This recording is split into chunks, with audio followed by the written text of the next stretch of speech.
Hello everyone, I am the storyteller and I am here to help you today. I know you use this video to fall asleep, so before that, like the video and subscribe to the channel. Also, where are you from and what time are you watching? Now get comfortable and relax.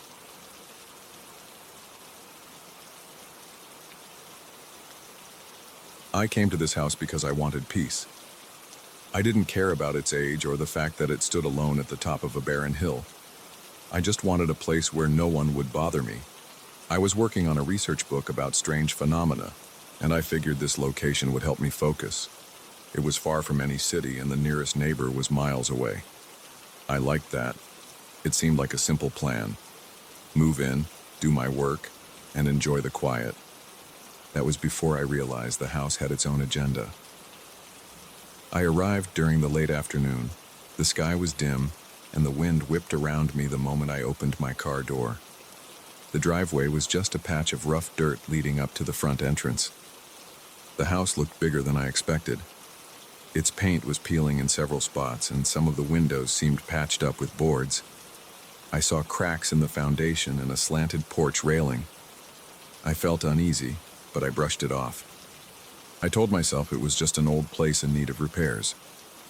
I walked to the door and fiddled with the key. The lock creaked when I turned it, but it opened on the first try. Inside, the floors were wooden and uneven. Dust floated around in the weak light coming through the windows. The air smelled stale, like the place had been shut for a long time. There were a couple of rooms near the entryway.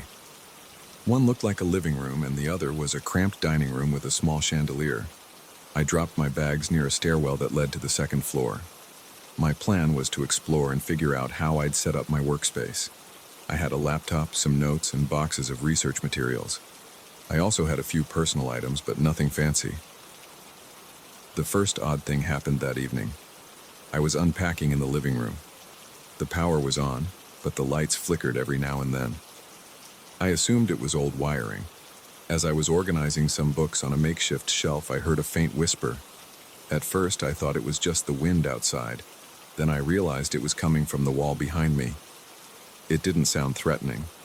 It was more like a breathy murmur that made the hair on my arm stand up. I listened for a few seconds, but I couldn't understand any words. I decided to ignore it. I was tired and didn't want to freak myself out on the first night. I set up a small desk in one of the upstairs rooms. The second floor had a long hallway with several doors. Most of them led to empty bedrooms. One of them had a broken bed frame and a few old chairs stacked in a corner.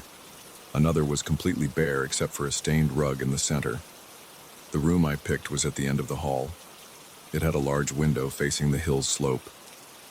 I liked the view, even though it was mostly dry grass and rocks.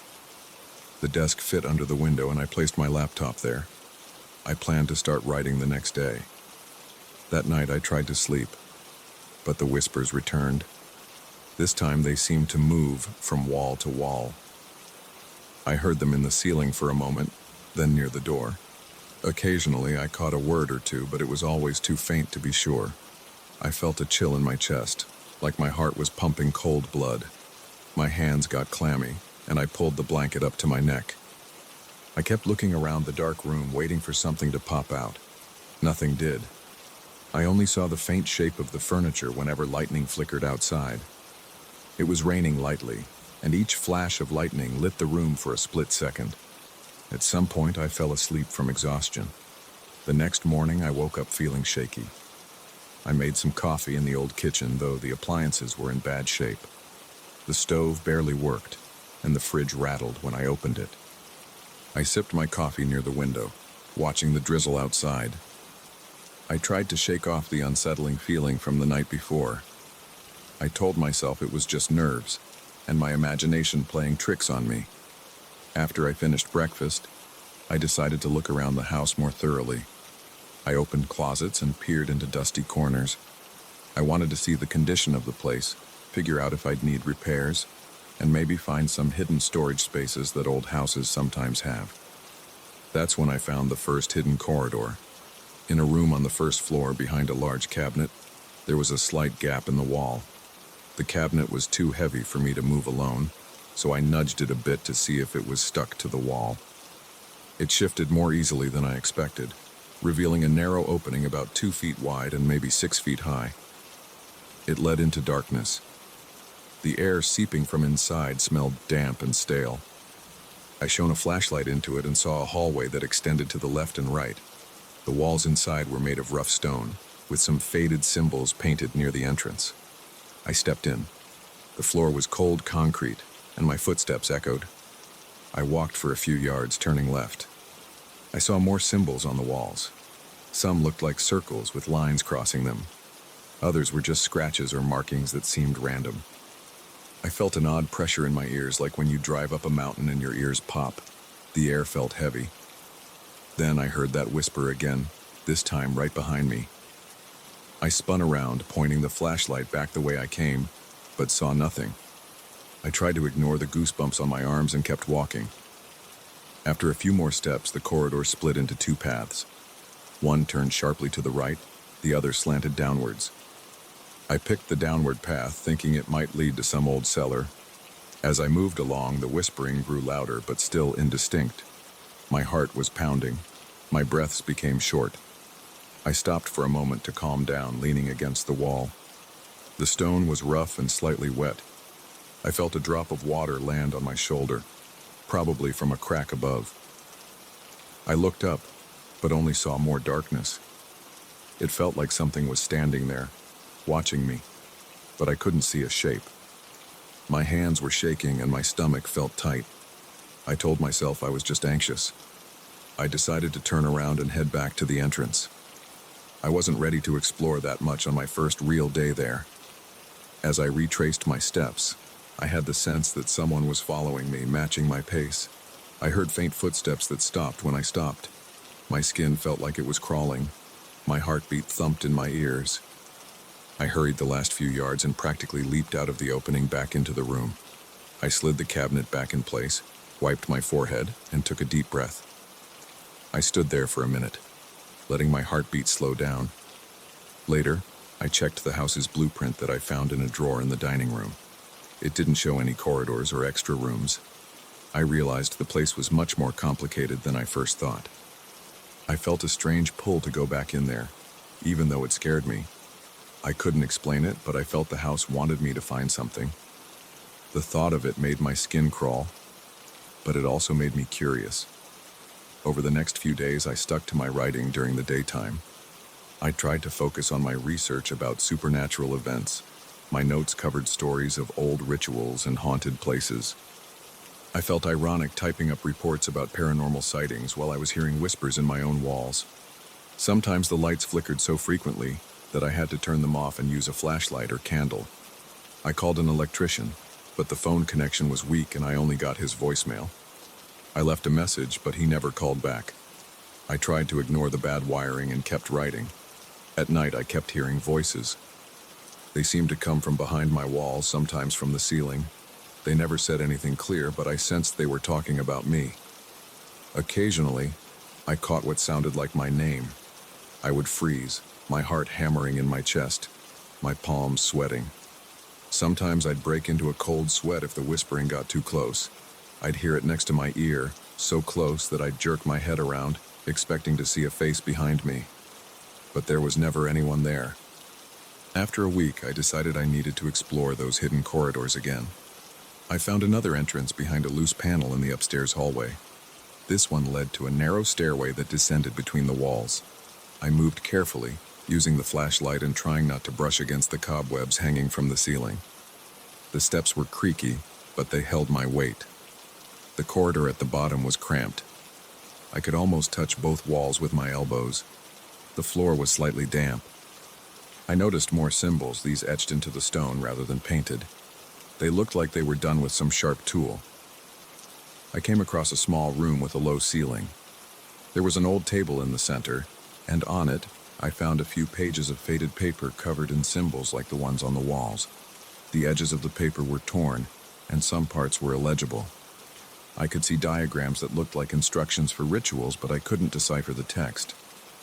It was some language I didn't recognize.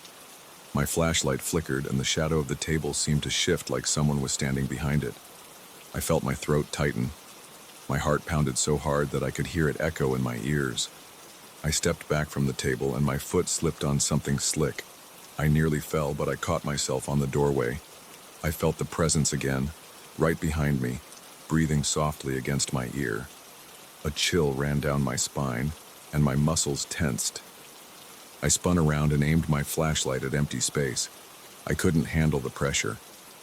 My scalp tingled, and I just bolted out of that room. I made my way back up the narrow stairs, back to the hallway.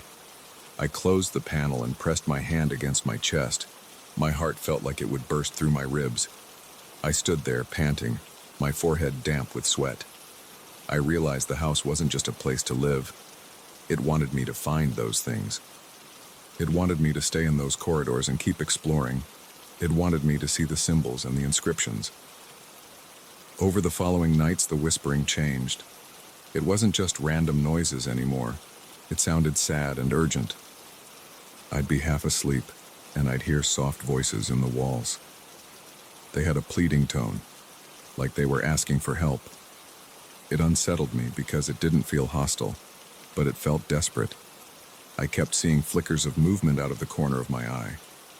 I'd be walking through the living room and I'd sense something move past the doorway. Or I'd be in the kitchen and I'd see a shadow slide along the floor. Each time my chest tightened and I'd stop breathing for a second, expecting something to jump out. But nothing ever did. I tried to focus on my research, but my concentration was gone. The house consumed all my attention. I felt drawn to the hidden corridors, even though they filled me with panic.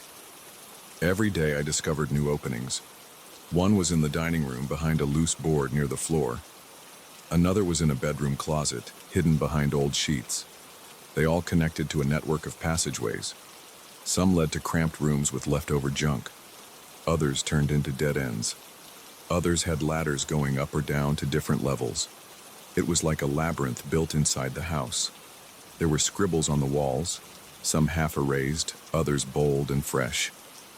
I couldn't read any of it, but it gave me the creeps. At some point, I realized I was spending more time in those corridors than in the actual rooms of the house. I would wander there with my flashlight, sometimes for hours, just listening to the low whispers. My nerves were shot, but I felt a pull, like I was searching for something important. My appetite got worse. I lost track of how many days I'd been there. My sleep schedule changed, and I slept more during the day, exploring the corridors at night when the voices grew louder. One evening, the house's electricity went out completely. I lit candles and walked around, checking the circuit breakers in the basement. Nothing fixed it. I gave up and sat in the living room with a candle by my side. I listened to the voices in the walls. They seemed to say my name again, over and over, but softly. It was like they were asking me to come join them. My hands trembled and my stomach felt hollow. I breathed slowly to calm myself. My mind kept telling me to leave, to pack up and drive away. But I also felt that I had to stay. I don't think the house wants a victim. It wants a partner. It wants someone who knows about these tunnels and who understands the symbols. That's why it hasn't driven me out. It's more like it's coaxing me, slowly, showing me pieces of a puzzle. Every time I discover a new corridor, I feel the heavy presence at my back guiding me. Sometimes I feel a soft touch on my shoulder, like a cold breeze passing over me. Each time it happens, I break into goosebumps. My throat goes dry, my pulse races, but I keep going deeper. Now every room I walk into has its own whisper, like the walls are alive. I hear faint moans, gentle sighs, quiet calls that fade if I stand still. When I write in my notebook, the pens sometimes roll off the table on their own. The windows rattle even when there's no wind. The door hinges squeak, opening or closing slightly without me touching them. I can't ignore it anymore. This house wants me to stay. It wants me to keep searching. I'm not sure what the end goal is. I just know that I can't bring myself to leave. My research feels insignificant compared to what's happening inside these walls. The house has secrets it wants me to uncover, but it also wants my silence. I feel like if I try to tell anyone, the whispers will turn angry. I sense that it's testing me, waiting to see if I'll share any of what I've learned. So far, I haven't told a soul. I just pace the corridors, listening to the whispers, finding new passages. I collect bits of old papers and try to make sense of them. I have a strong feeling that once I piece it all together, I'll understand why the house chose me. Right now I'm in one of those hidden rooms. It's cramped and dark. I have a flashlight and a few candles. I'm writing down everything I can. The walls have fresh scratches, like someone was here recently. I can hear quiet murmurs on the other side of the wall. My stomach is in knots and my breath is shallow. My hands are shaking. Still, I'm not leaving. I feel this pull, like I'm part of the house now. It's showing me things I never thought possible. Maybe it's dangerous, but I'm too deep into it to turn back. The house doesn't want just a resident. It wants me to be an accomplice to its secrets. So I'm staying. I'm going to keep exploring until I have no more corridors left to search. I won't bring anyone else here. I won't talk about it beyond my own notes. The house can sense my compliance. The whispers seem calmer now, almost grateful. My heart is racing, but I'm not running away. I don't feel free, and I don't feel safe, but I can't walk out. Every inch of me is on edge, yet I keep going. Something about this house has taken hold of me. I hear the whispers even when I close my eyes. And I feel a strange sense that, somehow, this is where I'm supposed to be.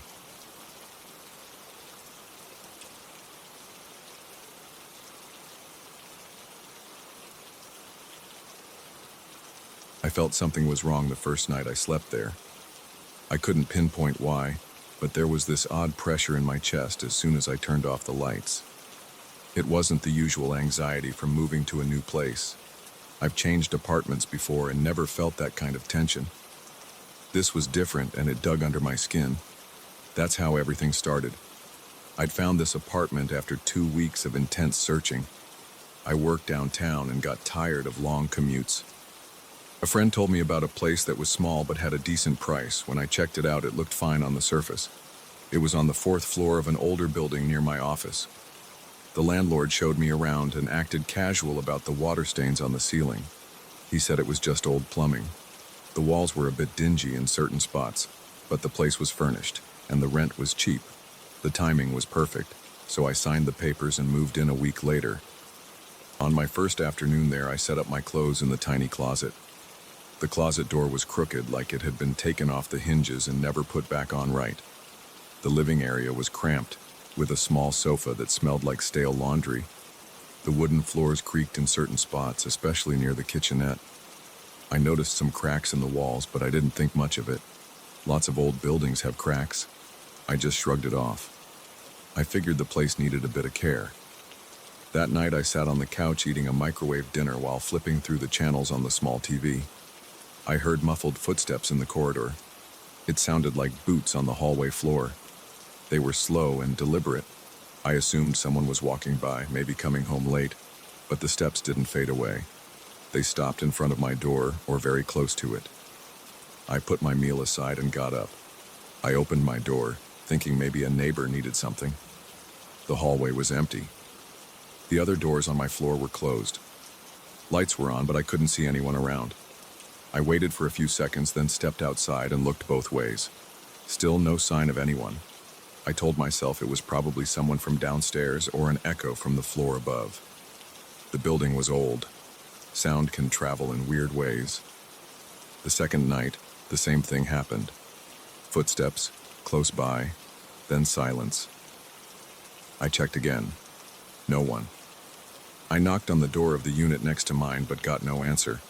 The unit across the hall belonged to an older couple, so I tried them. The man opened the door a crack, peered out, then opened it fully when he recognized I was new. I asked if he'd heard footsteps. He said no. I mentioned the unit next to mine and he shook his head. He told me nobody lived there. He said it had been empty for months. It stayed vacant because the rent was too high for what the place offered. I said thanks and went back to my apartment. I was already uneasy, but I kept calm. I went through my nightly routine. I brushed my teeth, changed into sweats, got into bed, and tried to block everything out. I told myself I was just a little paranoid and needed time to settle in. On the third night, the footsteps came again, only this time they sounded heavier, like they were right outside my door. I sat up in bed. My heart pounded. I felt a trickle of sweat on my forehead. I listened carefully, not daring to move. The steps stopped. Then I heard a faint scraping sound along the wall behind my headboard. It was a slight scratch, like nails running across drywall. My mouth went dry. I forced myself to get out of bed and check the wall. It felt normal.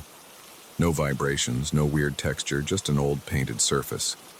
The next morning, I decided to inspect the place more thoroughly in daylight. I moved some of the furniture away from the walls, especially the area where I'd heard the scratching. That's when I noticed the small cracks near the ceiling. They had a weird shape. They reminded me of footprints, but I couldn't make sense of that. They weren't big, just a few inches long, almost like someone had pressed a foot against the wall from the other side, creating an outline. The cracks branched out, giving them a faint shape. I put my hand on the plaster and it felt solid, but there was a slight roughness around those outlines. I felt a chill run down my arms. I tried to breathe normally and told myself it could be just random cracks and weird patterns. After work, I got home and checked the ceiling again. The damp spots were still there, a bit more discolored than before. The cracks looked the same. I took a shower, had a light dinner, and tried to keep my mind off that odd feeling. Around 11 p.m., and I turned off the TV and sat in the dark, listening. My heart thumped in my chest. My eyes darted around the room, expecting any sound, any movement.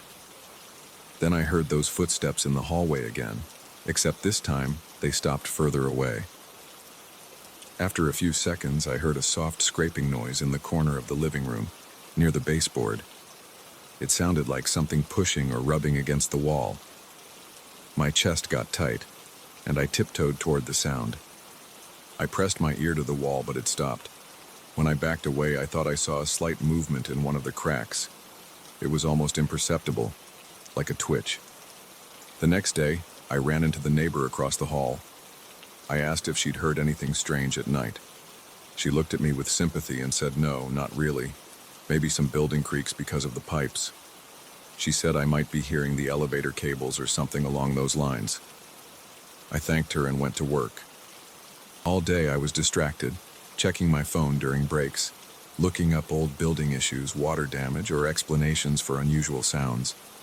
I read about rodents in walls, but that didn't quite match what I was experiencing. When I got home, I decided to knock on the door of the vacant apartment next to mine. I did it partly to prove to myself that it really was empty. The door made a hollow sound with each knock. No answer. I tried the handle, but it was locked. I pressed my ear to the door, waited, and heard nothing. I felt silly, like I was chasing ghosts. I gave up and went inside my place. That night, the sounds got louder. The footsteps returned, then the scratching in the walls, followed by soft tapping noises. It wasn't random tapping. It felt controlled, like a coded sequence. I jumped at every tap. My pulse raced so much I thought I'd pass out. I kept turning on lights, pacing from one room to another. At around 2 a.m., I spotted fresh cracks near the kitchenette. These were shaped differently, kind of like elongated footprints, and they seemed to trail down toward the floor. I crouched down and ran my finger along them. Pieces of plaster crumbled off when I touched them. My skin broke out in goosebumps. I hardly slept that night. My body ached from tension. My eyes burned from exhaustion, and every small creak of the building made me jerk upright in bed. At dawn, I got dressed and left for work earlier than usual just to clear my head. I stopped by a coffee shop, tried to distract myself, but my stomach was too tight to finish my coffee. Over the next few days, I developed a routine of inspecting the cracks every morning and evening. I found more shapes, more outlines that looked eerily like footprints or handprints pressed from the other side. Some were near the ceiling, others closer to the floor. They were never larger than a standard adult foot, but their arrangement was bizarre. They followed no logical pattern. One night, I found a set of them trailing across the wall that separated my bedroom from the empty apartment next door. Another set was near the bathroom door. Each time I tried to convince myself it was just the building settling or some weird effect of humidity on the plaster. But then the movement started. Around midnight, I'd hear a faint shifting sound, like something sliding through the walls. I'd get up, turn on the lights, and stare at the cracks. In the dim glow, I'd swear I saw them expand or contract, like the shapes were alive.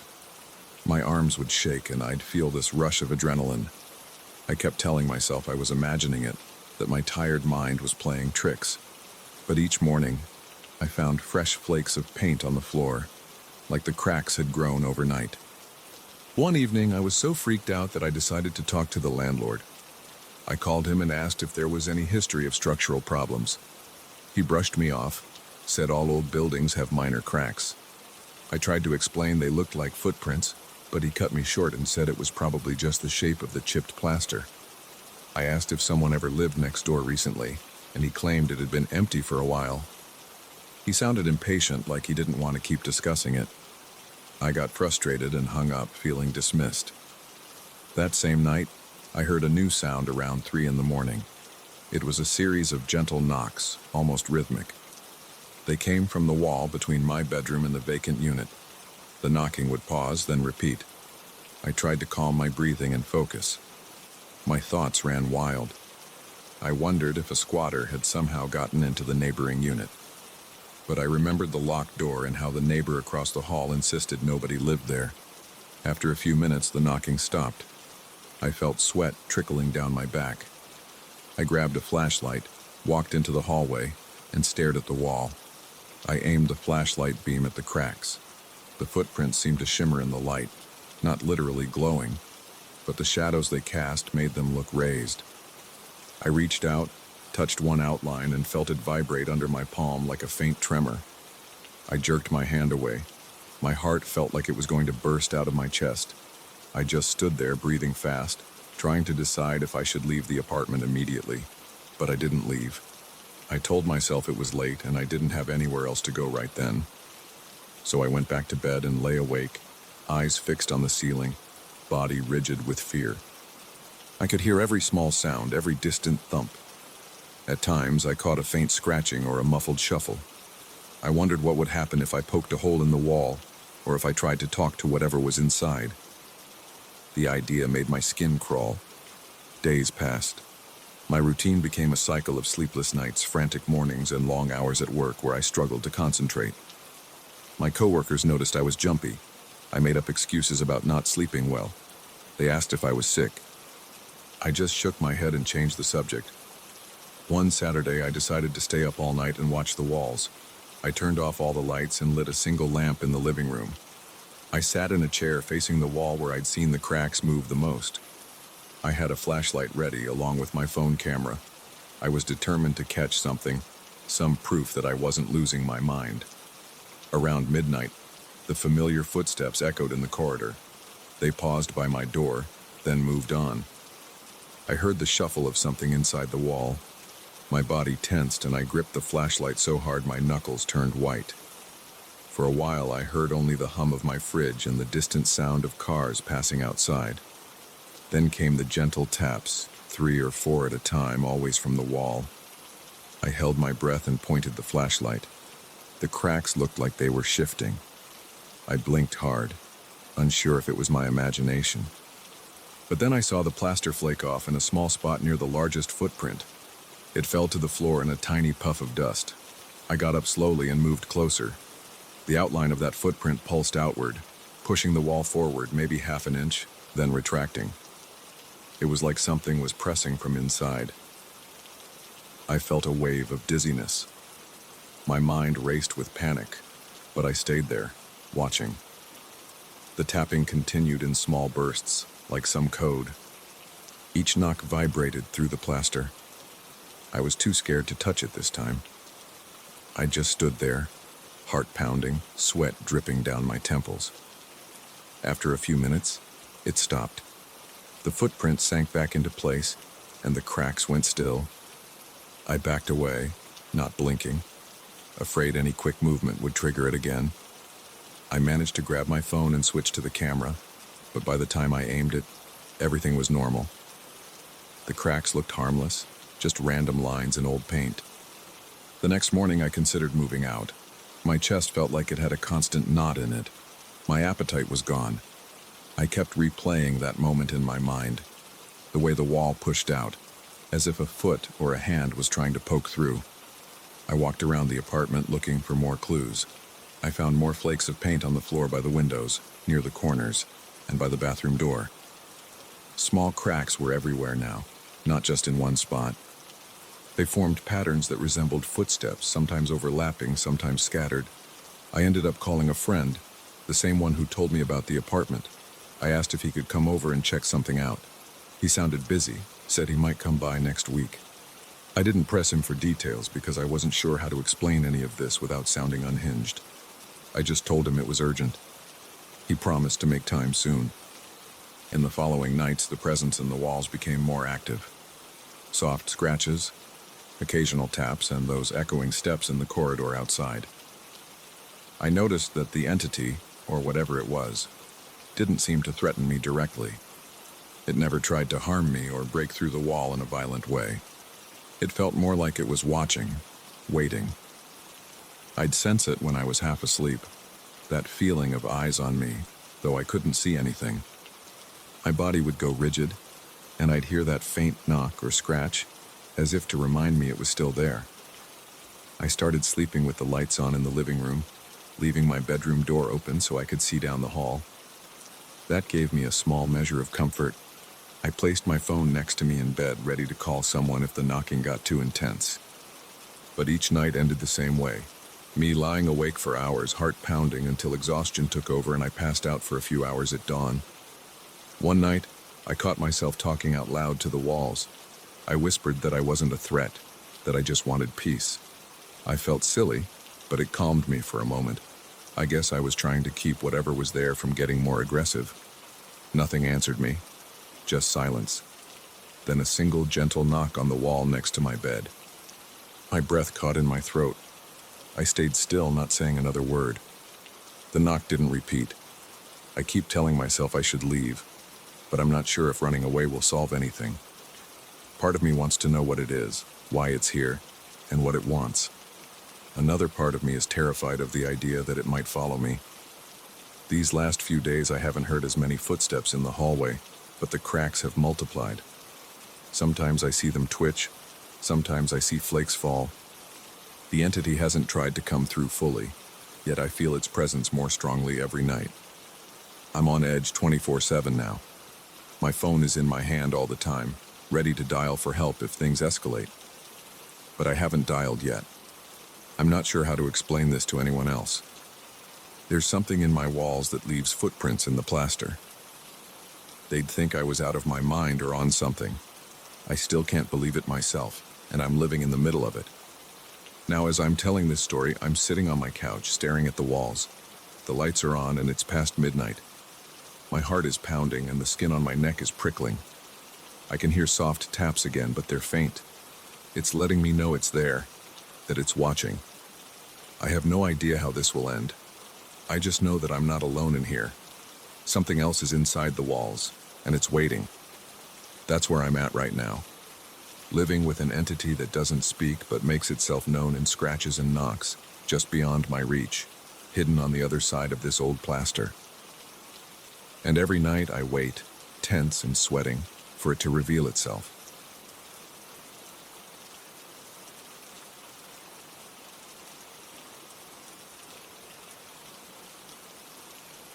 I still remember the first night it happened.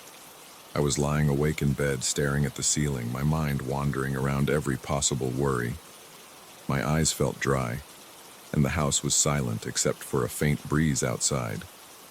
Then I heard a voice. It was a low whisper at first, like a deep murmur that came from somewhere near the back of my property. I sat up, felt a chill on my arms, and realized it was coming from the direction of the old well. I live on a small rural property that I inherited from my uncle years ago. The land has a few acres of pasture, some trees, and a barn that leans a bit on one side. There's also an ancient well not far from the main house. It's sealed with a thick stone cover, and there are faded markings on it. I don't know who made them or how old they are. They're almost rubbed away by time. I always assumed it was just an old piece of farm history. I never thought much about it. I never tried to open it because it looked heavy and unstable. If the stone cover fell or broke, it would be a mess. That night, I grabbed my flashlight from the nightstand. My heart was pounding. I felt confused because I wasn't sure if I was dreaming or if the voice was real. The whisper repeated a phrase, but I couldn't make sense of the words. They seemed broken, like a foreign language or some old dialect. I forced myself out of bed, slipped on my boots, and headed out the back door. I didn't turn on the porch light. I just used the flashlight and walked slowly across the yard. The air felt colder than usual. The wind prickled my skin. I heard the rustling of leaves near the fence. My dogs were inside the barn and they were quiet. They usually bark at the slightest noise, but they stayed silent, and that felt strange. I moved the flashlight in a wide arc in front of me, checking for anything moving. The voice came again, louder this time. It sounded deep, like it came from a large space underground. I reached the well and noticed the stone lid was shifted to one side. It wasn't open, but it was out of place by an inch or two. The gap was enough for me to see a thin blackness inside. I felt a cold draft coming through that gap. I aimed the flashlight at the crack, but I couldn't see anything except darkness. The voice stopped as soon as my light hit the well. I felt uneasy. My pulse was racing. My hands were trembling a bit. I tried to push the stone back into place, but it wouldn't budge. It was heavier than I expected. The old symbols on the lid looked more defined than usual, like the outlines were a bit clearer. I remembered seeing them all worn out, but under my flashlight that night they seemed sharper. My heart was pounding so hard it made my head throb. I decided to leave it alone for the moment. I went back inside, locked the door, and checked the windows. I hardly slept. In the morning, the sunlight made everything seem normal. I went back out to the well in daylight. The cover looked the same as always, big, round, and covered in scratches and scuffs. The gap was there, but it was small. I pressed on the lid again, but it stayed in place. I figured maybe it had settled differently in the ground. I'm not an expert on old wells, so I didn't really know. I told myself it was probably just the wind making strange noises through that crack. But I couldn't forget the voice. It didn't sound like the wind. It sounded like words. That evening, I found it hard to concentrate on anything. I tried watching TV, but my thoughts kept drifting to the well. I felt a tightness in my chest, like I was waiting for night to fall. Around midnight, I heard it again. This time, I didn't hesitate. I grabbed my flashlight and went straight out to the well. I moved quickly, my boots crunching the gravel, my breath visible in the cold air. The voice was clearer now. It kept repeating the same phrase, but I still didn't understand the language. I leaned closer to the crack in the stone. There was a damp smell like wet rock and earth. I whispered, "Hello?" I don't know why I did that. I felt a rush of fear and regret as soon as I spoke. The voice paused. Then it said something in a rumbling tone. One of the words sounded like a name. It wasn't my name, but the sound stirred something in me like I'd heard it before. I couldn't remember where or when. I ran my hand along the edge of the lid. It felt cold and rough. I tried to push it again and it barely moved. I felt a faint vibration under my palms, like something was shifting in the ground. My gut twisted. I pulled my hands away and stepped back. The whisper started again, and I could feel it inside my head. It was so low that my chest vibrated. I backed away slowly and returned to the house. My hand shook on the doorknob. In bed, I couldn't sleep. My mind was stuck on that name. I didn't fully grasp it, but it felt tied to me. I got up multiple times during the night to check the window. The yard looked empty. At dawn, I made myself some coffee and decided to call a friend of mine, Carl. He's a handyman who's dealt with old structures. I asked him about wells, about stone lids, if they can shift when the ground settles. He said yes, it's common. He offered to come by and help reseal it. We scheduled a day later that week, but he couldn't come right away because he had another job. I told him it was fine. I tried not to show how anxious I was. Each night, the voice returned. Every time the phrase got a bit clearer, I started to pick out distinct sounds. That name appeared again and again. I still didn't fully understand it, but I recognized the sound of it. It triggered this dull ache behind my eyes. My muscles felt tight. My shoulders were sore. I lost my appetite and felt tired most of the day. On the fourth night, something changed. I was sitting in the living room, dozing off around 2 in the morning. Then I heard my name spoken in that same deep tone. It wasn't the unfamiliar name anymore. It was my actual name.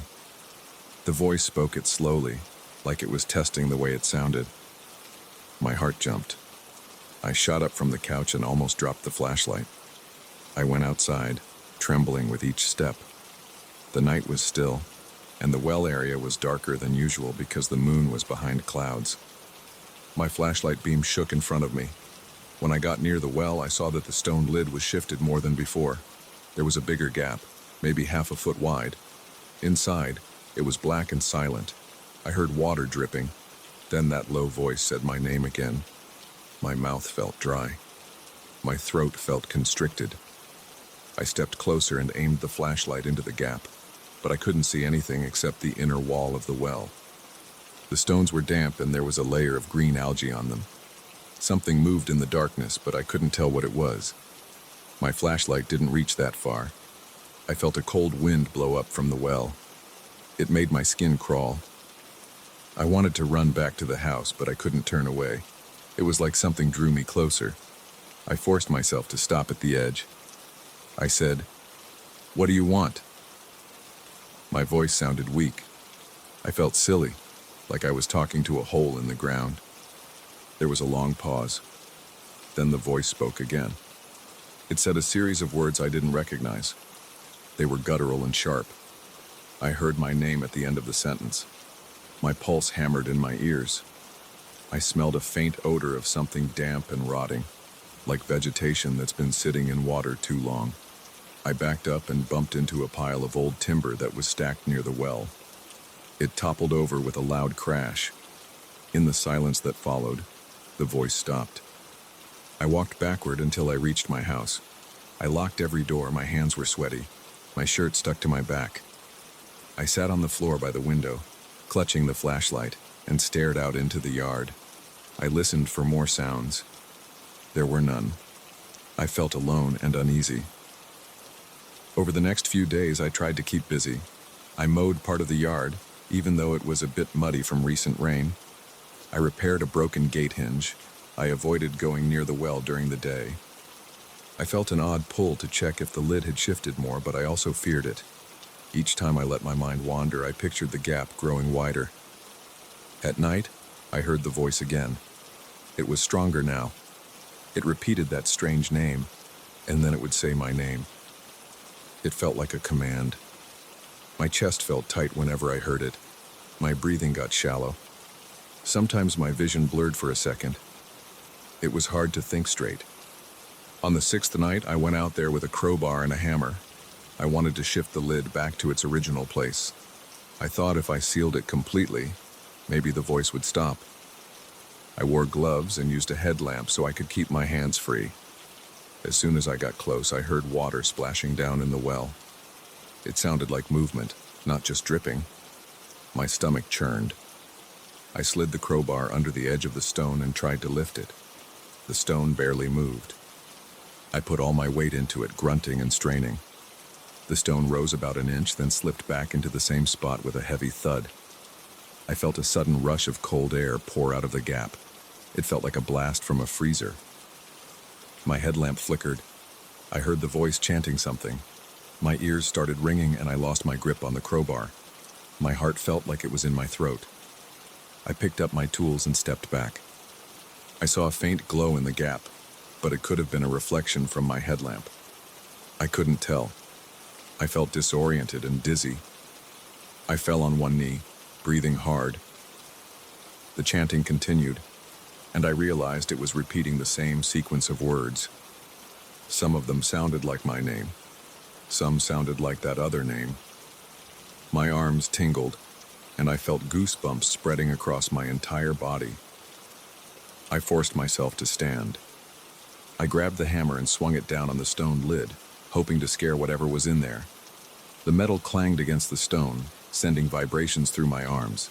It didn't crack or shift. The chanting stopped for a moment, then it resumed with a deeper tone. I left the crowbar there and ran to the house. My muscles ached, and my lungs burned from the cold air and the panic. Inside, I locked everything and turned on every light. I couldn't stop shaking. My thoughts were scattered. I stayed up until sunrise, pacing around, trying to come up with a plan. I thought about calling the police, but what would I say? That my old well was whispering? That I was hearing voices from underground? They would think I was nuts. I texted Carl again. He said he'd come the next day, late afternoon. That day felt endless. I kept away from the yard. I tried to watch TV. I tried to play some music. Every sound made me jump. I felt this constant pressure in my ears, like the air was heavier. Carl finally arrived around 5 in the evening. I felt some relief seeing his truck pull up. He's a sturdy guy, about my age, with a calm way of speaking. I took him to the well and showed him the lid. I didn't mention the voices, I just said it was loose and letting cold air out. He checked the stone, looked at the edges, and said it might weigh a couple 100 pounds. He thought we'd need a few tools or a small jack to shift it properly. As the sun started to set, I grew more anxious.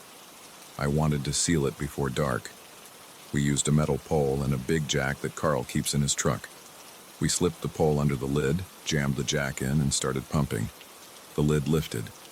I saw a wave of cold air rush out, causing some dust to swirl around us. Carl coughed and turned his head, complaining about the smell. He said it reeked like stale water and mold. I nodded, trying not to show my tension. We worked the lid slowly. At one point, I saw the gap open wide enough that I could look straight down into the well. My headlamp was on. I saw wet stones dripping water and something moving against the wall. It was slimy and dark. I couldn't tell if it was a root or something else. Carl didn't notice because he was busy adjusting the jack. I felt sick to my stomach.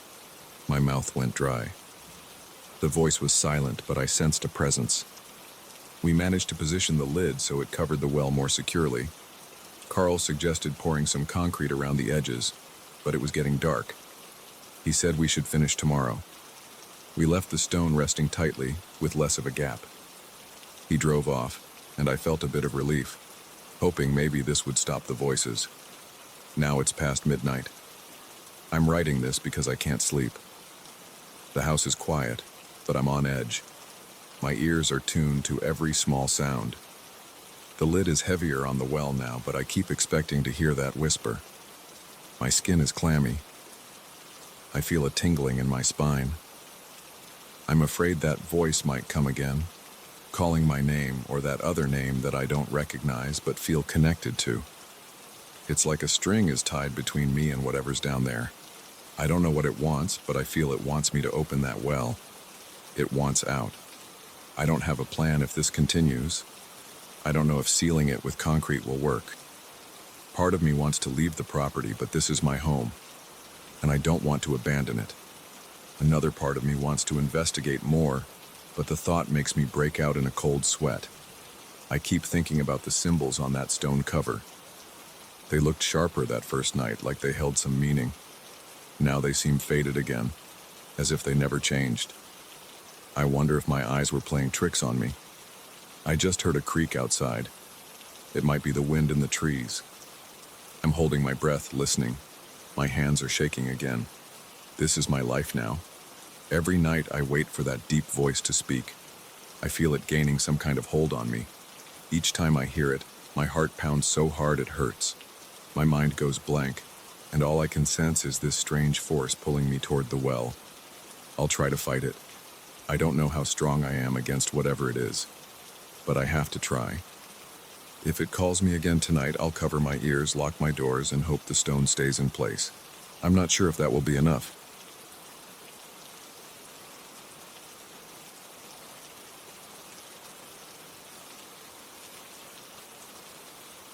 I first realized something was wrong when I saw my own reflection blink at the wrong time. That moment was like a jolt to my senses. I had always looked at myself in mirrors, windows, or any reflective surface, but I had never questioned what stared back. I was used to checking my expression, my posture, or whether there was something stuck in my teeth. It was a habit, not a concern. Then one night I was walking down the corridor in my house, and I passed the big mirror on the wall. In that second I noticed my reflection blink a half second later than I did. My eyes were open and my reflection's eyes were still closed. That moment threw me off balance.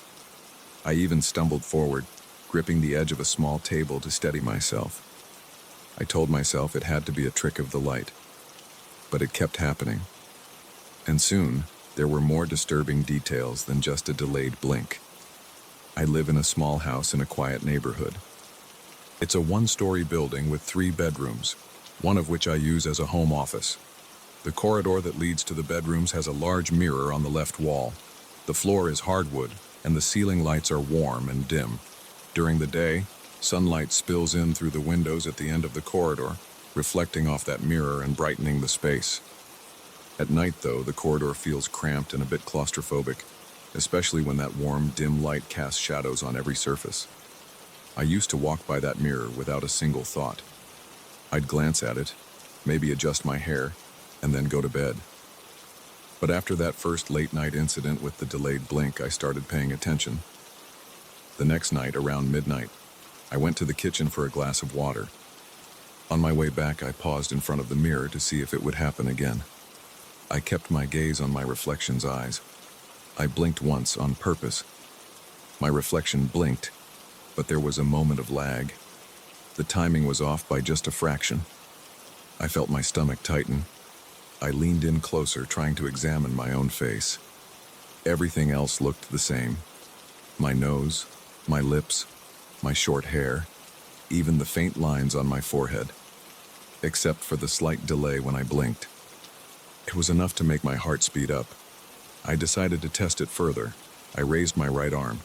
My reflection raised its left arm, which made sense in a mirror. The motion was smooth, no delay. I tried a few more small movements, like turning my head or wiggling my fingers. Those actions matched perfectly. Only the blinking felt off. I stood there for at least 5 minutes, raising my eyebrows, moving my mouth, rotating my shoulders. The reflection kept up just fine. But whenever I blinked, the reflection came in a bit late. I couldn't explain it. I touched the mirror, pressing my fingertips against the cold surface. It felt solid. I even ran my hand across the frame, checking for loose fittings or cracks. Nothing.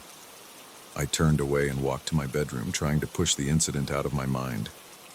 Over the next few days, I became more aware of reflections around the house. The windows in the living room, the glass door leading to the backyard, the mirrors in the bathroom, even the shiny metal on the toaster. I would catch my own reflection and check if it matched my movements. Sometimes it did. Other times I saw that slight lag, and it wasn't just my eyes anymore. Sometimes my reflection would tilt its head a bit after I did, or I'd notice my lips parted in the reflection when my own mouth was closed. These moments were quick, easy to dismiss if I wanted to, but I couldn't ignore them for long. One night I tried to calm myself by watching TV in the living room. I turned off most of the lights, leaving only a floor lamp by the couch. Around 2 a.m., I caught a glimpse of myself in the dark window. My reflection stood there, eyes fixed on me as if I was being watched by someone else. I leaned forward and noticed my reflection's head was tilted slightly to the left, even though my own head felt straight. I shifted on the couch and craned my neck to match the position. Then I blinked. The reflection's eyelids dropped a moment too late. A cold shiver went down my spine. My mouth felt dry, and I gripped the couch cushion. I felt a wave of nausea, like I was seeing something I shouldn't. I got up and went to my bedroom. I tried to sleep, but every time I closed my eyes, I imagined my reflection moving without me. I stayed awake for hours, listening to the faint hum of the air conditioner and trying not to think about what I had seen. The tension got worse the following week. I started working from home more, hoping that keeping busy would distract me. But the more time I spent at home, the more I saw those odd delays. One day, I decided to test it in a controlled way. I set up my phone's camera in front of the bathroom mirror. I wanted to record myself to see if my mind was playing tricks on me. I hit record, stood in front of the mirror and moved my arms in a sequence. I blinked multiple times, trying to see if the camera would capture the delay. Then I transferred the video to my computer, watching it over and over. In the recording, everything looked normal. There was no delay in the reflection. My blinking matched perfectly. It drove me crazy. I knew what I had seen with my own eyes, yet it wasn't there on the video. That night, I couldn't sleep again. I lay in bed staring at the dark ceiling, feeling my chest tighten. I thought maybe I was losing my grip on reality. A few days later, something new happened. It was around 11 p.m., and I had just finished brushing my teeth. As I walked past the corridor mirror, I heard a strange whisper. It was low and raspy, almost like an exhale, but I caught my name in it. Daniel. That's my name. I stopped in my tracks. The hairs on my arms stood up. I looked around, but there was no one else in the corridor. The house was silent except for the faint buzz of the bathroom light. My heart raced. I turned to face the mirror and saw my reflection looking back. I said nothing, but I felt this urge to speak, like I needed to fill the silence. My throat was dry and I could taste my own fear. I just stared. My reflection stared too. I blinked a few times, but I couldn't see any delay at that moment. Then I heard the voice again, quietly muttering my name as if it was coming from behind the glass. I backed away, keeping my eyes on the mirror, and quickly walked to my bedroom, shutting the door behind me. I didn't sleep that night. Every time I closed my eyes, I felt like I was being watched. The next morning, I tried to convince myself it was stress. I told myself I needed rest, maybe a vacation. But then, the events escalated. That afternoon, I was walking past a window in the living room. I saw my reflection in the glass. I was glancing at it to make sure I didn't look too exhausted, but it smiled at me. I wasn't smiling at all. My lips were pressed together, but my reflection was grinning, showing teeth. I staggered backward, nearly tripping over the coffee table. My reflection's grin lingered for about a second, then it vanished, lining up with my own neutral expression again. I felt hot all over, and I had a tingling sensation at the back of my neck. My hands shook as I grabbed my phone from the table. I thought about calling someone, maybe a friend or a doctor, but I couldn't figure out what to say. Would I tell them my reflection was out of sync and smiling at me when I wasn't smiling? Over the next few days, the out-of-sync moments became more frequent. Sometimes I would be rinsing a dish in the sink and see my reflection in the window above the counter, only to notice it watching me with a slight tilt of the head I didn't have. Other times, I'd be in the bathroom washing my hands, and my reflection would delay its movements, almost as though it had its own timing. Each time, I felt this tightness in my chest and a lump in my throat. The tension built up in my shoulders and my stomach churned. I tried covering mirrors. I hung a towel over the mirror in the corridor. I kept the bathroom light off whenever I didn't need it. I avoided looking at windows. I tried to ignore any reflective surfaces. For a while, it helped. If I couldn't see my reflection, it couldn't mess with my head. But in a strange way, I felt like that presence was still there, just waiting. I'd walk by the covered mirror and feel a prickle on my skin, as if someone behind the cloth was staring at me. It made my heart pound, and I'd start sweating. One night I got fed up. I was tired of being afraid. It was around 1 a.m., and I decided to confront the mirror in the corridor. I took the towel down. I stood in front of that mirror with the hallway light on. I looked myself in the eye, waiting for something weird to happen. My reflection stared back at me, motionless, matching me perfectly. The house was quiet. My heart was thumping hard in my chest. My palms felt clammy and I was breathing faster than usual. Still, nothing happened for about a minute. I was about to turn away when I heard that familiar whisper again, right behind the glass. I couldn't make out the words this time, but it sounded like my name. I felt a chill on my arms. Then my reflection's lips twitched into a slight smirk. I wasn't smiling. My lips were tight, my jaw was clenched, but in the mirror I saw that smirk. My reflection then winked at me. My eyes were both open. The difference was immediate, like seeing two different people. I stepped back.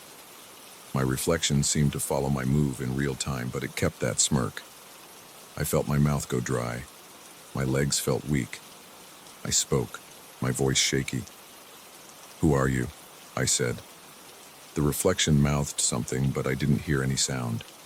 My own lips hadn't moved. I looked at my hands. They were trembling.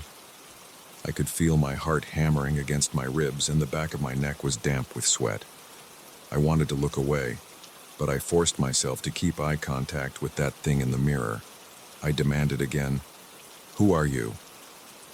My reflection mouthed something else, and this time I heard a low hiss through the glass. It was short, just a breath, but it made my skin crawl.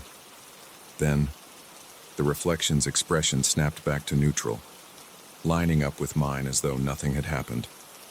I scrambled backward and ran to my bedroom, slamming the door shut. I leaned against it, breathing hard.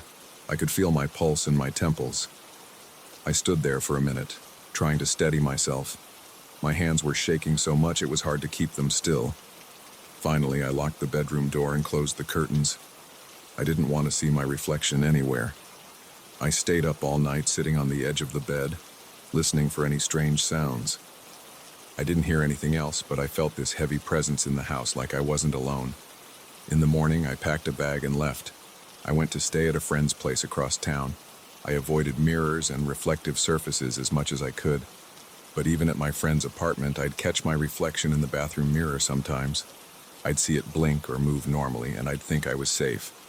Then I'd detect a tiny movement that was out of sync, like a glitch. It never stopped reminding me that it was still there, and it wasn't just me I was looking at. The worst part was the voice. I started hearing it in quiet moments, even when I wasn't near a mirror.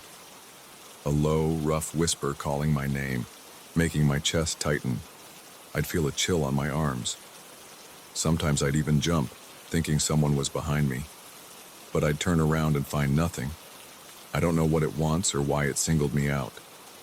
I don't know if it's a trick of my own mind or if something else has taken my shape on the other side of the glass. All I know is that when I see that delayed blink, or that smile that doesn't match, my stomach twists with fear. My heart pounds so hard I feel it in my throat. My skin turns clammy and I can't control the shaking in my hands. I haven't returned to my house in days. My friend thinks I'm just stressed out and anxious, that maybe I need therapy or more sleep. I haven't told him all the details. I'm afraid he'll think I'm losing it. Maybe I am. But the delayed blink, the voice, and that twisted grin in the reflection felt too real. I can't ignore it anymore. Now, whenever I see any kind of reflection, I brace myself. I check if it's matching my movements or if it's half a second behind with a different expression. I hate feeling this jumpy, but I don't know what else to do. Sometimes at night I think about that mirror in my corridor and wonder if something is waiting for me to come back. I picture it standing there, in that reflective surface, smiling at an empty hallway. I can almost hear the rough whisper of my name echoing through the silence, and it makes my heart race all over again.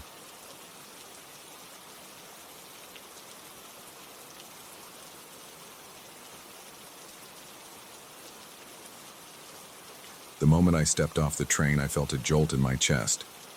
It was the middle of the afternoon, yet the station was nearly empty. My legs were tired from the trip, and the air felt thick against my skin. I glanced around for anyone who might have come to pick me up, but nobody was there. I felt uneasy right away, but I couldn't tell why. Then I saw that dark shape on the ground near me. I stopped and looked up, expecting to see someone standing there. But there was no one. I stood still for a second. My breathing was shallow. I looked at my own shadow. It was exactly where it should be, slanting off to my right. Then there was this other shadow a couple of feet away. It had no owner, no visible person to match it. I shifted my position. It seemed to shift too, though not exactly in sync with me. I thought it might be some weird trick of the overhead lights or the sun through the station's canopy. but the more I moved, the more it acted like it was responding to me. It made my stomach churn. I forced myself to move toward the exit, dragging my suitcase behind me. I glanced down again. That second shadow slid across the concrete, a few steps behind me. Nobody else was on the platform, so it definitely wasn't another passenger's outline. I thought maybe my eyes were playing games after the long trip. I picked up my pace. My shirt stuck to my back. My mouth felt dry. I didn't want to turn around, but I had to. I looked back. The shadow was still there. It wasn't shaped exactly like a human. It was a bit lopsided, the edges unclear. I got outside the station. The air felt cooler, but I was sweating. My car was parked in the tiny lot out front. I popped the trunk, threw my bag in, and slammed it shut. I looked down. That shadow had followed me. It stretched across the ground, shifting in a slow, jerking motion. I hopped into the driver's seat, telling myself I was just exhausted. As I pulled out of the lot, I caught sight of something dark flickering near my car door. I felt a pinch of panic in my throat, but I pushed the accelerator and left the station behind. When I got home, I tried to forget about it. I grabbed some takeout food, turned on the TV, and stretched out on the couch. My head was pounding and my eyes stung. I told myself I just needed rest. But I had trouble sleeping that night. Whenever I closed my eyes, I pictured that extra shadow on the ground following me. I woke up in a sweat a few times, checking my surroundings. The bedroom was dimly lit by the streetlight outside. Nothing odd jumped out at me. I eventually fell into a restless sleep, hoping that the weirdness would end by morning. It didn't. The next day, I went outside to toss the garbage. I walked along the side of the house, and there it was again. That same shadow. It was offset from my own by a short distance, like it was trailing just behind me. I froze, holding the trash bag, my heart pounding. I tried to see if there was anything overhead that could create a second silhouette. There was nothing there. No tree branches, no telephone wires, no objects. I peered up at the sky, just scattered clouds. But on the ground, clear as day, was that extra dark outline. My heart beat faster. I backed up against the wall, hoping to stand in a shady area so it would vanish. It moved with me, creeping along the ground in the sunlight. I held my breath for a few seconds, then dumped the trash, hurried back inside, and locked the door. I spent the rest of that day trying not to look at the floor or the ground in front of me. Every time I took a step, I felt prickles in my neck, like something was right behind me, mimicking my movements. Late in the afternoon, I decided to go for a walk. I convinced myself that maybe I was imagining it. If I went out in public, maybe I'd see that it was just normal shadows from light poles or something else. I walked down my street. The sun was high, and my shadow stretched in front of me.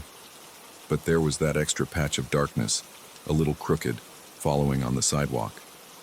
I heard a couple of cars go by, but nobody seemed to notice anything strange. My mouth was dry again and my hands felt clammy. My skin tingled. I wanted to ask someone if they saw it, but I also didn't want people to think I was crazy. So I kept walking, eyes darting around, checking every corner of the street. Over the next few days, it changed. It started looking more distorted, like it was bending at the edges. I'd see it crouch low, the shape's top shifting into a hunch. It was like a figure trying to stay close to the ground. It never showed arms or legs in clear detail. It was always just a blob, but it seemed to be trying to take some kind of form. I tried to ignore it by staying indoors and keeping the lights off as much as possible. That didn't help. Whenever there was even a hint of light, I saw it in the corner of my eye. It made my heart pound whenever I caught sight of it. Sometimes it looked like it was a few feet away, other times right next to my own shadow. I stopped sleeping well. I paced around my house, checking each room for anything out of place. I found nothing but normal household objects. Still, every time I walked from one room to another, I felt like that dark outline was sliding across the floor behind me. My hands shook. My breathing sounded loud in my ears. I tried standing still in a corner to see if it would stop. Even with most lights off, a faint glow came in from the windows, enough to show my shape on the wall. That other shadow was always there, shifting and twitching. I couldn't pin it down. It was always moving in a delayed or awkward way. Sometimes I'd lift my arm, and that other thing would move half a second later, not in the same angle. It made my scalp tingle. I was afraid to sleep because I couldn't guess what would happen if I stopped paying attention. One day I decided to head back to work. I wanted some sense of normal routine, hoping that the familiar setting might ground me. I work at a small office doing admin stuff, nothing stressful. I got up early, took a shower, and avoided looking at my reflection. I hurried out the door and hopped in my car. The drive felt strange. Every now and then, I glanced at the passenger seat, expecting to see something, but it was empty. Yet I knew that shadow was somewhere, probably outside in the sunlight, skittering beside the car. My palms felt sweaty, and I kept wiping them on my pants at stoplights. At the office, I tried to stay busy with spreadsheets and emails. I kept the window blinds closed. My coworker, Mike, stopped by my desk a couple of times to chat. He asked if I was okay because I looked tense. I just shrugged and said I was tired. I didn't want to tell him what was going on. While he stood there, I looked down at the floor behind him. I saw only his shadow and mine. There was no extra shape. For a second, I felt relieved. But as soon as he left, I got up to grab a coffee from the break room. The overhead lights in the corridor were bright. That's when I saw it again, sliding along behind me, hugging the base of the wall. I gulped. My mouth tasted sour. I tried to calm myself by focusing on the present. I listened to the hum of the office air conditioning. I felt the plastic coffee cup in my hand. It was hot to the touch. My fingernails dug into the cup as I walked back to my desk. That other shadow followed, edging closer. I sat down, took a sip, and typed on my keyboard with shaky fingers. My eyes flickered to the floor. The shape pressed itself against the side of my chair, as if it wanted to merge with my own outline. I felt my heart beating too fast. That night after work, I drove home in a daze.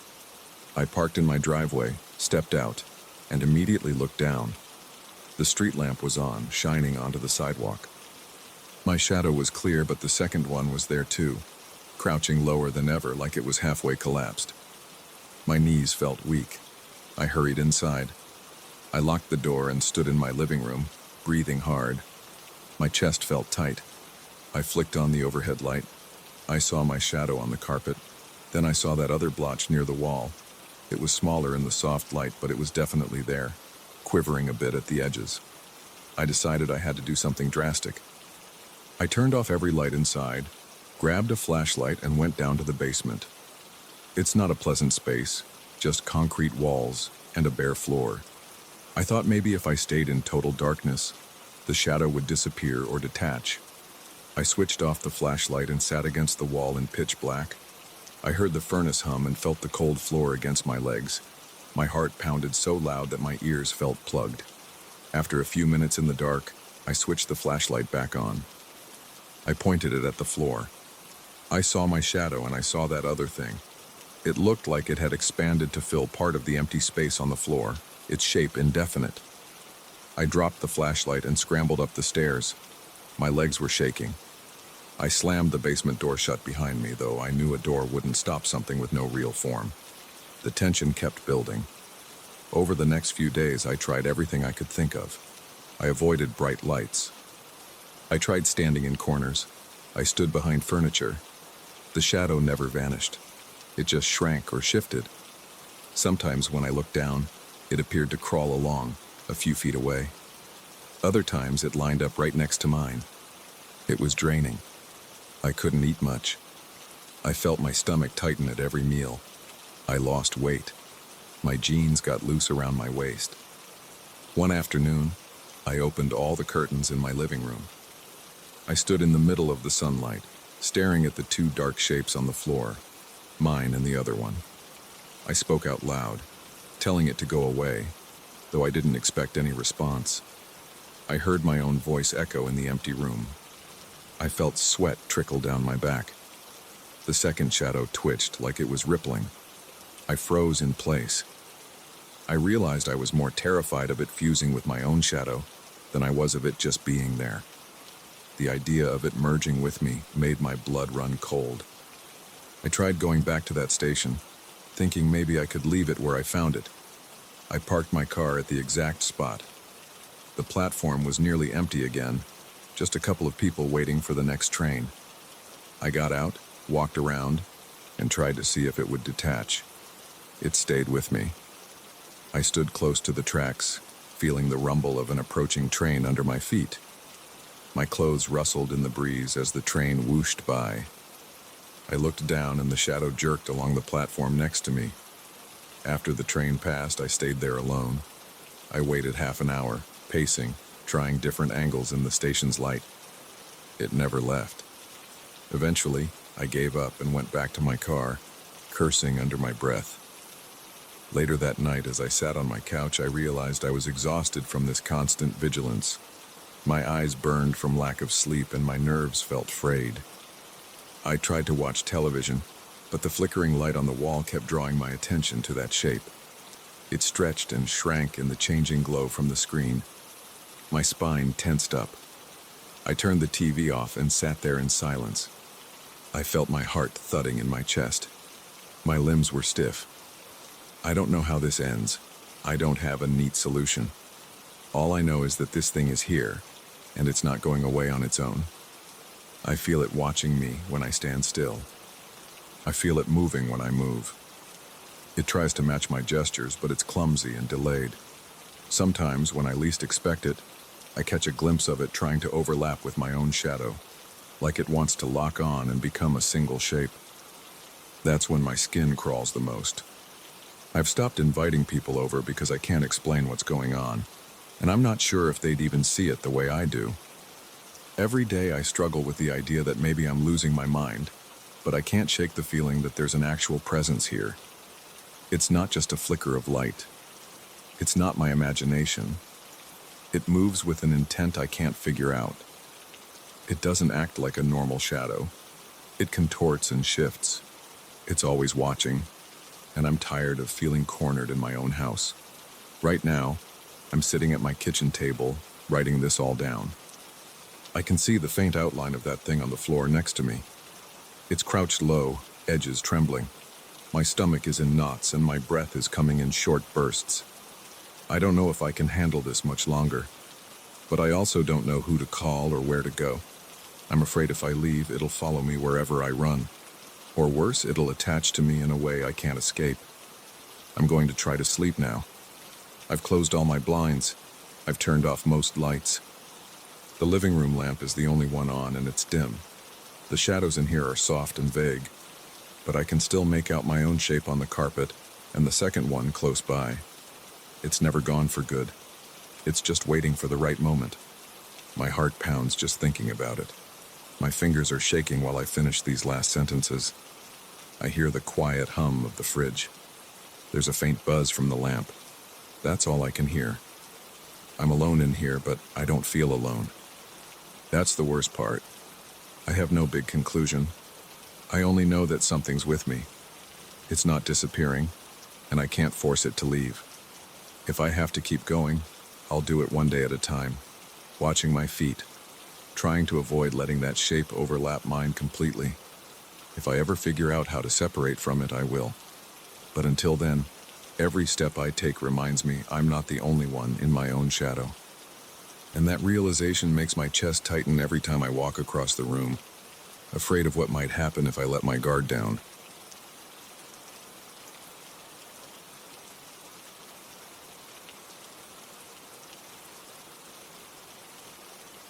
I still remember the day I decided to check the attic. The thought had been nagging at me for years, even though most of my relatives warned me that there was nothing worth seeing up there. They said it was just an old storage space that nobody bothered to clean out. But I couldn't let go of the curiosity. I'd always wondered why we left that attic alone. The door was always visible, and I never saw a lock or chain on it. It just sat there with its faded wood and rusted hinges. One afternoon, I finally worked up the nerve to climb those stairs and see for myself. When I reached the top, I felt my heart pounding hard. The door groaned when I pushed it open, like it had gone decades without a drop of oil. The noise sent a chill through me. My palms felt damp and my breathing got shallow. I told myself it was just an old attic door, but I couldn't shake the feeling that something was off. The air smelled stale, like old books and rotting cloth. It wasn't overwhelming, but it made me want to cover my mouth. Inside, the attic was dark. A single overhead bulb hung from the low ceiling, but the switch did nothing when I flicked it. I dug a small flashlight out of my jacket pocket and clicked it on. Dust drifted through the beam of light. The floorboards creaked under my weight, and I felt a strange sense of unease. My arms tingled with goosebumps.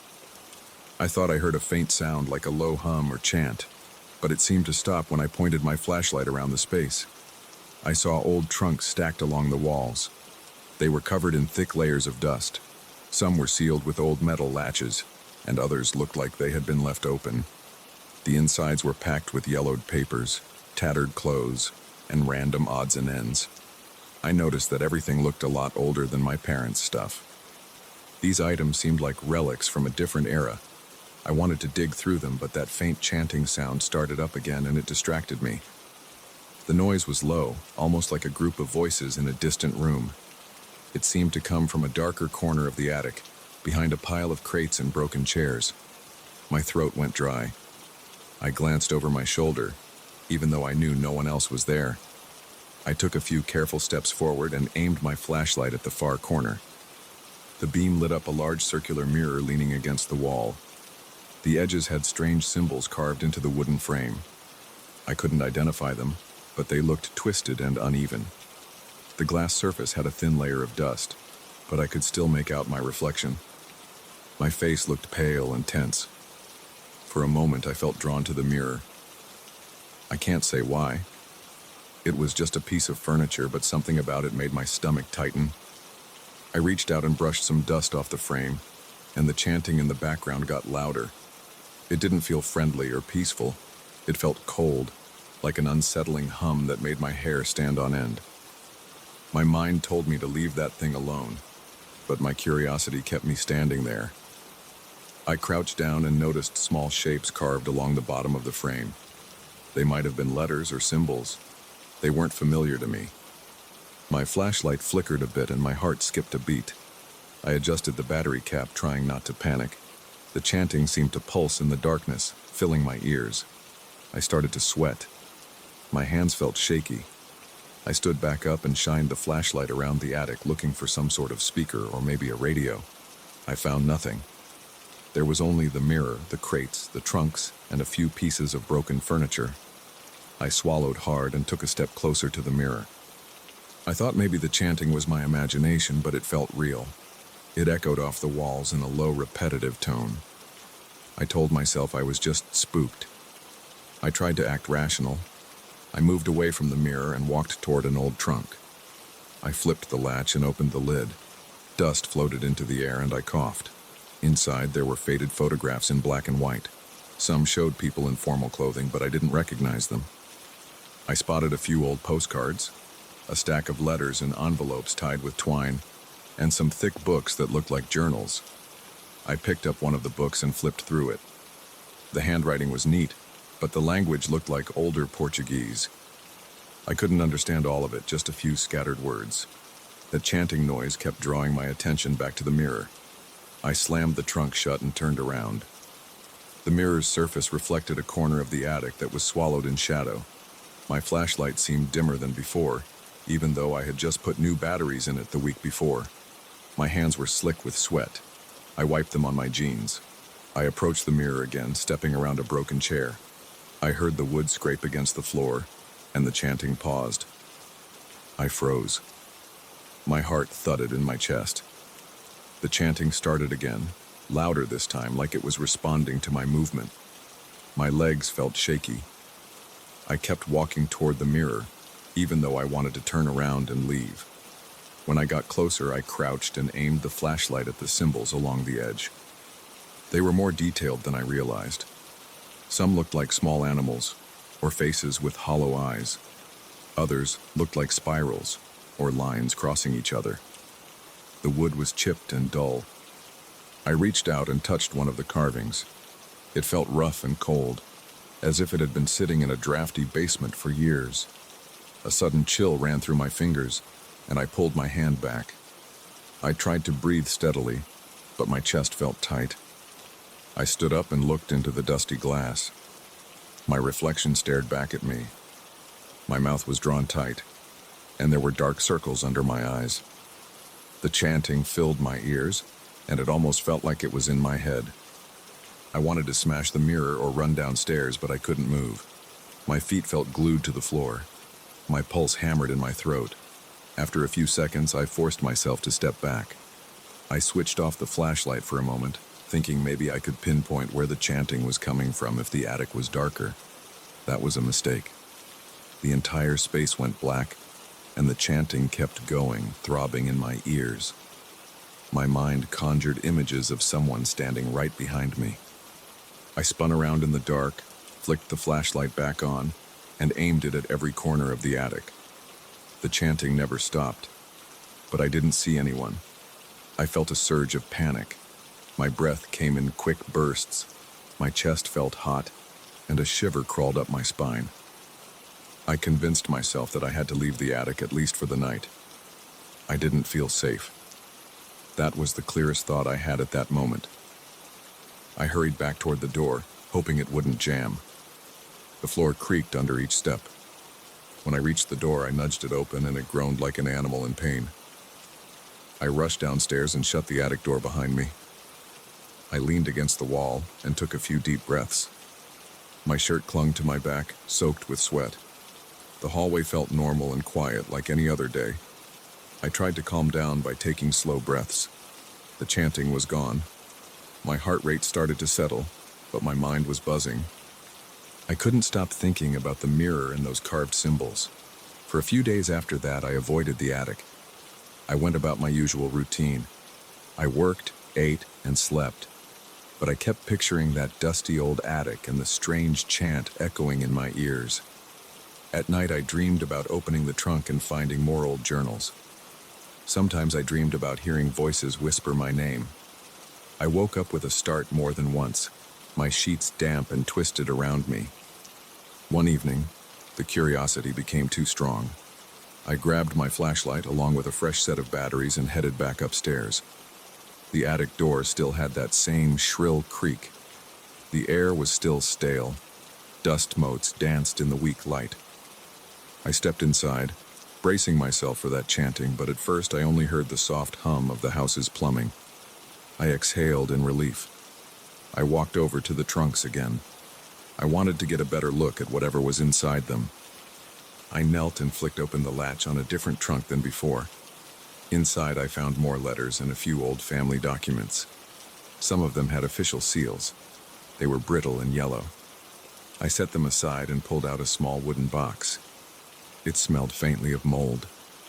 I pried it open and found a set of old keys. Each had a different shape. The metal was discolored.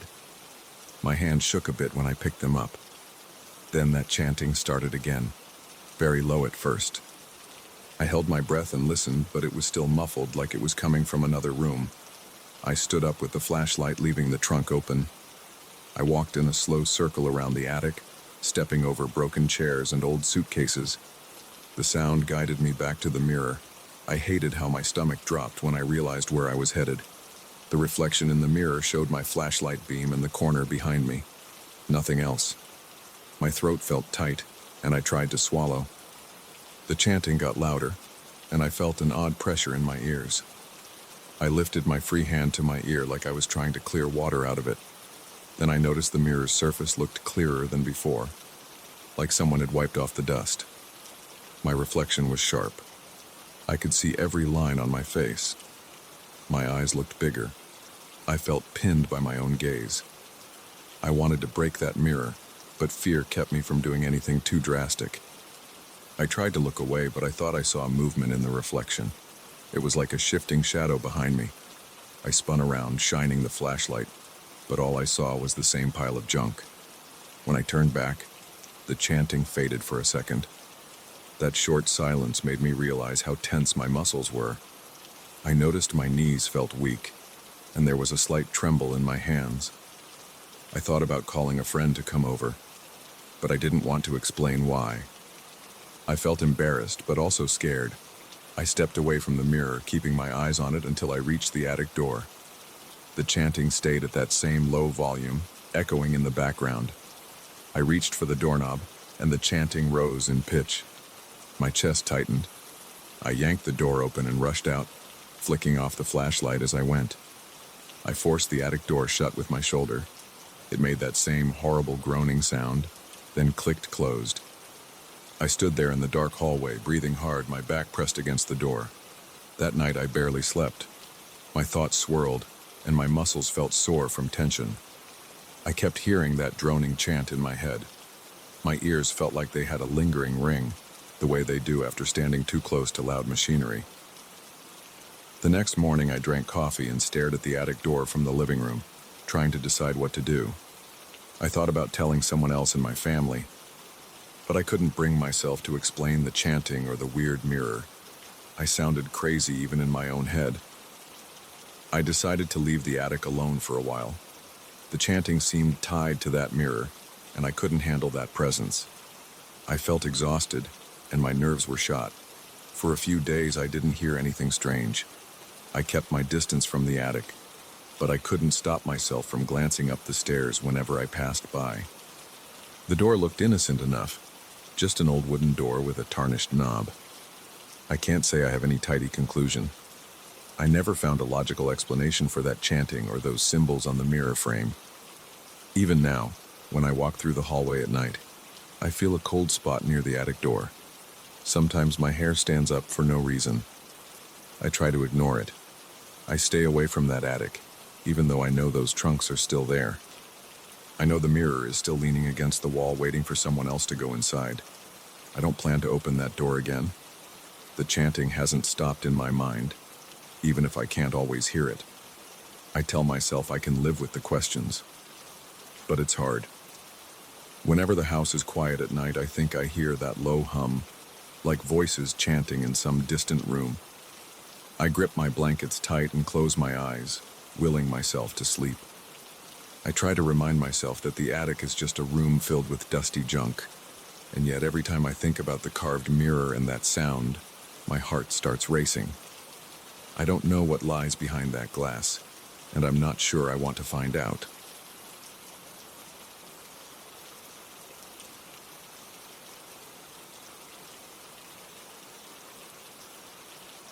I felt uneasy the first time I noticed the red ink on those yellowed pages. Before that, I never imagined an old diary could cause me this much stress. At first glance, it looked like any generic antique book with a worn leather cover and blank sheets inside. I got it as a gift from an old acquaintance who collected vintage stationery. I was grateful but never used it. I left it on my desk, thinking I might write down a few ideas or reminders someday. It stayed there for weeks untouched, until I realized I wasn't the only one who had plans for it. I remember standing in my bedroom late one afternoon, looking at the diary under the light from my desk lamp. The pages were open. That surprised me because I had left it closed the night before. I took a step closer and my hands felt shaky. There was this faint red scribble in the top corner of the left page. It was just a short line of messy handwriting. I leaned in, and I saw a note about me brushing my teeth at exactly 7:15 a.m. that day. No one knew that was the exact time I brushed my teeth that morning. I hadn't told anybody. It wasn't a big secret or anything, but it was weirdly accurate. My immediate reaction was to check if someone else had been in my home. I went to the living room, locked the front door, and then I walked through every room, opening closet doors and checking behind curtains. I didn't see any signs of a break-in. All the windows were locked from the inside. I switched on every light, pacing from one area to another. My heart was pounding, and I had a tight feeling in my stomach.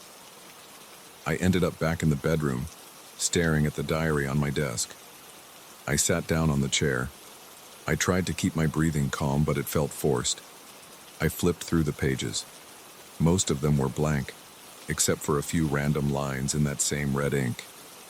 The diary mentioned what time I left for work, what time I had my coffee, and even the number of times I checked my phone during lunch. I started sweating and felt my pulse beating hard in my neck. I didn't know who could be writing these things. I couldn't figure out why anyone would care. The next morning I woke up and checked the diary before doing anything else. It was closed. I opened it carefully and my eyes darted across the pages. Nothing had changed. I let out a breath of relief, then got ready for the day. I tried to push it out of my mind as I showered, but I still felt uneasy. My shoulders were tense and I kept looking around as if someone was watching me. My apartment felt too quiet. That evening, after a long day at work, I walked into my bedroom. The diary was open again. I stood in the doorway and my mouth went dry. The pages were turned to a section in the middle I didn't recognize. Lines of text ran all over both sides, all in that red ink. My hands clenched into fists at my sides. I went closer and started reading. The diary listed the items I had ordered at lunch, and it included a note about a private phone call I had made during my break. It mentioned the content of that call, or at least the parts I remembered. I never told anyone about that call. I felt a strange pressure in my chest, like I couldn't breathe properly. I stepped back from the desk and ran a hand across my face. I wanted to put the diary away, throw it in a drawer, or maybe leave it at the back of a closet. But the thought of ignoring it made my skin crawl. It felt like the diary was demanding my attention. I didn't want to give in, but I also couldn't ignore it. So I closed the cover, slid it into a drawer, and locked it. Then I left the room and sat on my couch in the living room, staring at the blank TV screen. My breath was shallow, and I kept looking over my shoulder at the hallway. I was scared. I could feel my heart thumping in my chest, and my hands were cold. After a few minutes of sitting there, I decided to check all the doors and windows again. Everything was locked. There were no signs of forced entry. I set up a small chair against my bedroom door so I'd hear it if anyone tried to get in. It felt absurd, but I had to do something. Then I managed to sleep, though my rest was full of sudden wake-ups. I kept hearing creaks and noises in the hallway. Sometimes I thought I saw a flicker of movement near the edges of my vision, like a shadow where there shouldn't be one. The following morning, I went to the bedroom, moved the chair aside, and opened the drawer. The diary was no longer there. My heart pounded as I looked around the desk. It was open on the top of the desk, right beside my notepad. I felt a chill run down my arms. I grabbed the diary and saw more notes about me, describing the way I had dozed off on the couch and mentioning the times I woke up during the night. There were even notes about the moments I looked at the hallway. My chest tightened. It felt like someone had followed my every move. The worst part was a new entry at the bottom of the page. It was a short sentence, written in red ink. "I know you want to throw me away." I stared at those words for a long time. I rubbed my eyes and blinked hard. It was still there. My breathing got faster, and my fingers felt numb as I turned the pages. More blank sheets stared back at me, except for a few that had random bits of my schedule. I felt exposed. I felt like the diary was mocking me. I dropped it on the desk, took a few steps back, and sat on my bed. I needed a plan, but I couldn't think straight. My mind jumped to the possibility of setting up a camera. So that's what I did. I spent the rest of the day buying a small motion-activated camera. That night, I placed it in the bedroom, pointing at the desk. I left the diary in full view, closed, and made sure the room was tidy so I could see if anything got moved around. Then I turned off the light, closed the door, and tried to sleep on the couch again. I felt like every sound in the apartment might be someone sneaking around. My heart was pounding so hard that I kept my eyes open for most of the night. At some point, exhaustion overtook me, and I fell asleep. I woke up at dawn, my neck stiff from sleeping on the couch. I got up and tiptoed to the bedroom door. It was shut the way I left it. I opened it slowly. The diary was open on the desk. The pages were covered in more red ink. There was another sentence at the bottom. "You think a camera will help?" I froze. My body felt rigid. My knees felt weak, and I had to lean on the doorframe. That sentence seemed to address me directly. I checked the camera. The memory card was still inside. I grabbed it, took it to my computer, and tried to watch the footage. The recording started normally. The room was dark. The diary was closed on the desk. The camera kept rolling. Everything stayed still for hours. Then, the camera image went static for a second or two. When it came back, the diary was open and more words were on the pages. I could see them in the faint light from outside the window. The camera didn't capture any person or anything actually writing. The diary simply changed from closed to open while the screen flickered with that static. It sent a jolt through my body. My mouth felt dry, and a wave of goosebumps ran along my arms. I spent the rest of the day trying to focus on normal tasks, but I couldn't stop thinking about the diary. I wanted to get rid of it, but I worried that might make things worse. The diary seemed aware of my thoughts, or at least it pretended to be. Every time I looked at it, I felt a drop of sweat run down my back. I decided to place it in a small locked box I had in the closet. I put the key in my pocket.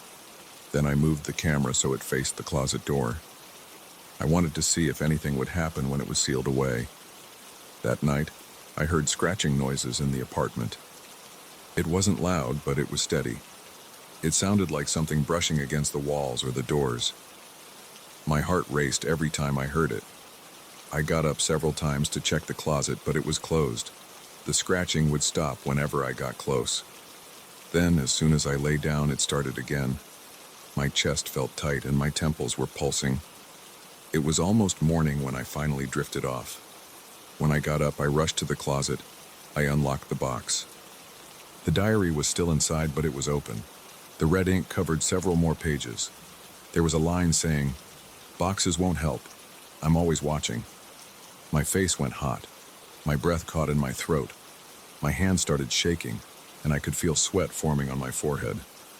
I checked the camera footage on my computer. Again, it showed the closet door, but at some point, the image went static. It stayed that way for a few seconds.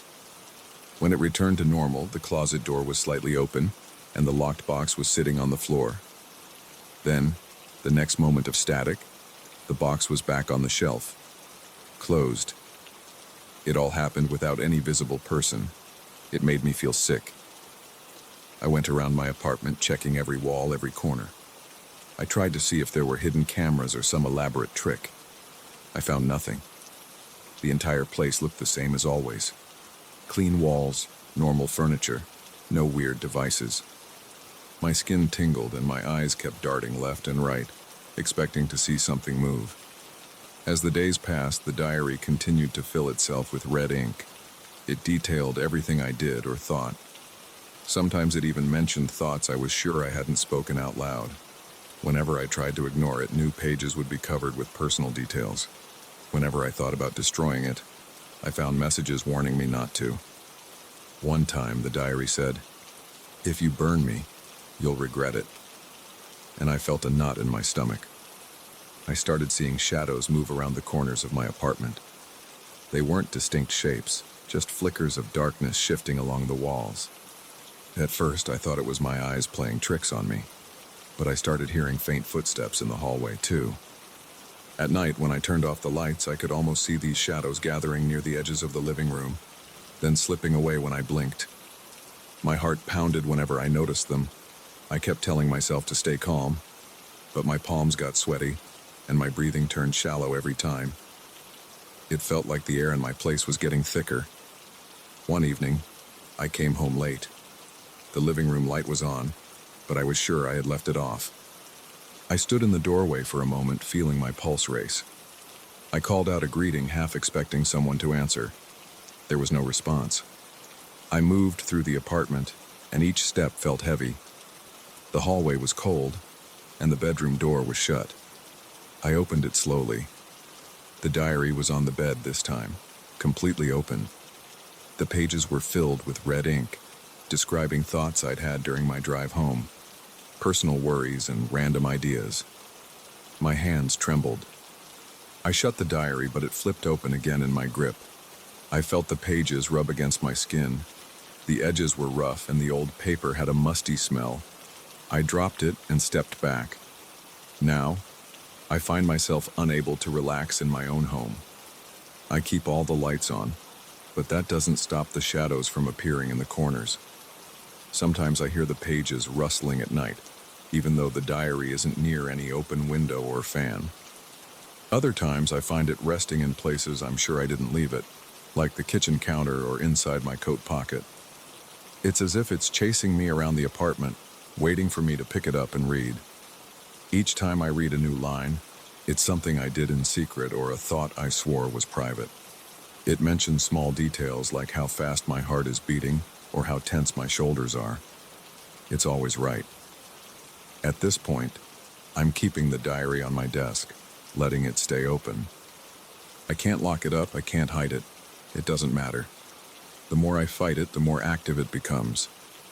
If I leave it alone for more than a few hours, I come back to pages filled with new information, all in that same unsettling red ink. My home has become a place of constant tension. Every noise makes me jump. Every shadow on the wall makes my chest tighten. I don't sleep well.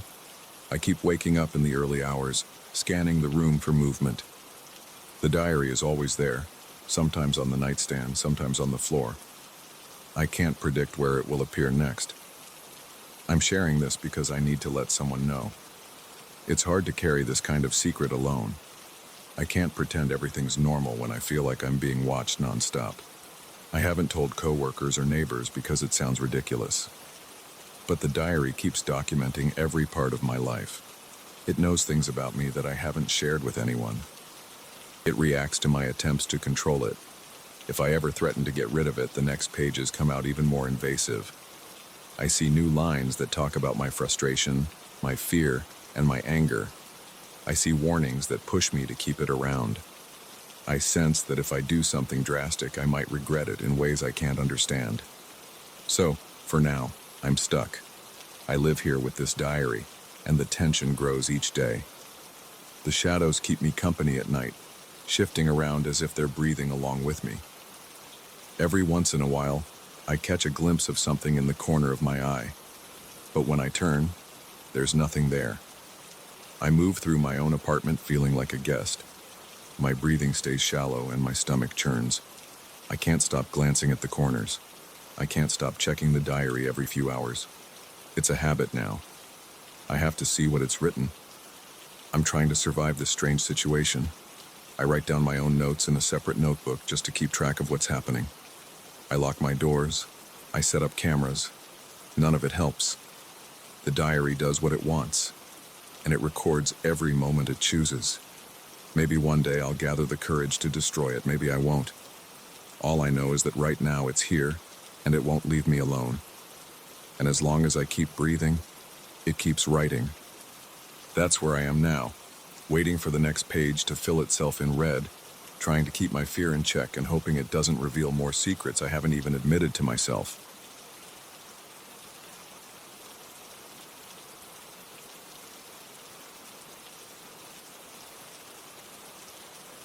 I still remember the sound of those nails scraping against the drywall.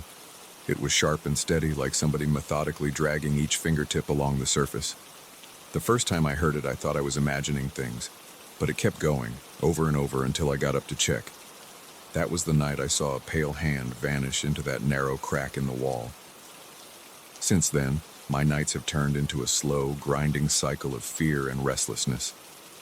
Every time I think it's over, I hear those scraping noises again and I feel my chest tighten. I don't know who he is. I don't know how he even fits inside the walls. All I know is that he's there, and he's watching me. I work in a small accounting office on the 7th floor of an old worn-out building downtown. The walls are thin, the pipes rattle, and the ventilation system groans whenever someone upstairs runs the air conditioning. Usually, I just ignore those weird sounds. It's an old place, and old places make noises. But that one night changed everything.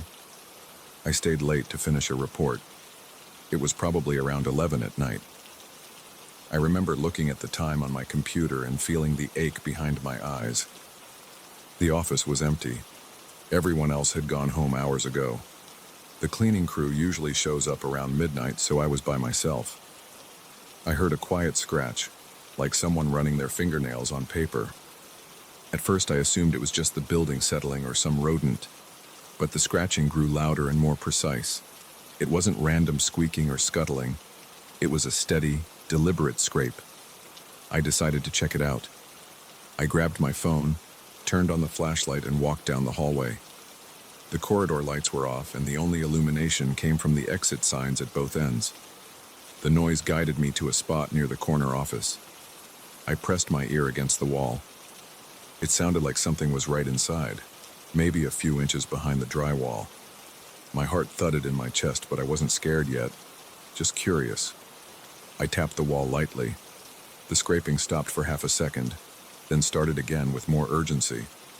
That was the moment I realized whatever it was could hear me. I aimed my phone's flashlight at the wall, hoping to see a hole or a crack. I saw almost nothing, just tiny imperfections in the old paint. Then I noticed a hairline gap between two panels. It was so narrow that I could barely fit the tip of my finger in it if I tried. I crouched closer, shining the light inside. That's when I saw the hand. The skin was pale, almost gray, with bony fingers and nails that looked too long. It withdrew the instant the light hit it, disappearing into darkness. I jumped back and let out a gasp. My mind raced with a million explanations. None of them made sense. For a few seconds, I froze in place, staring at that tiny gap.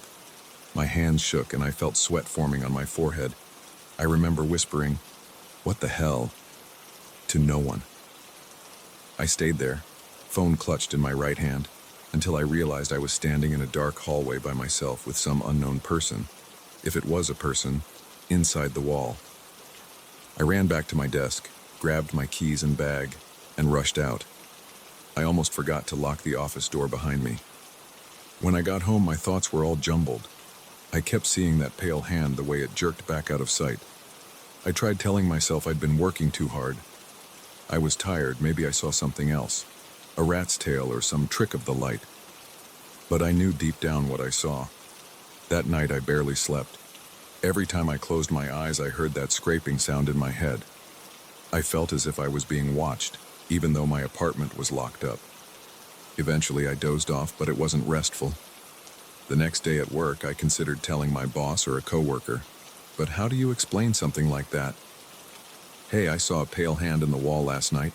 Could we tear the place open and see if there's a strange guy crawling around?"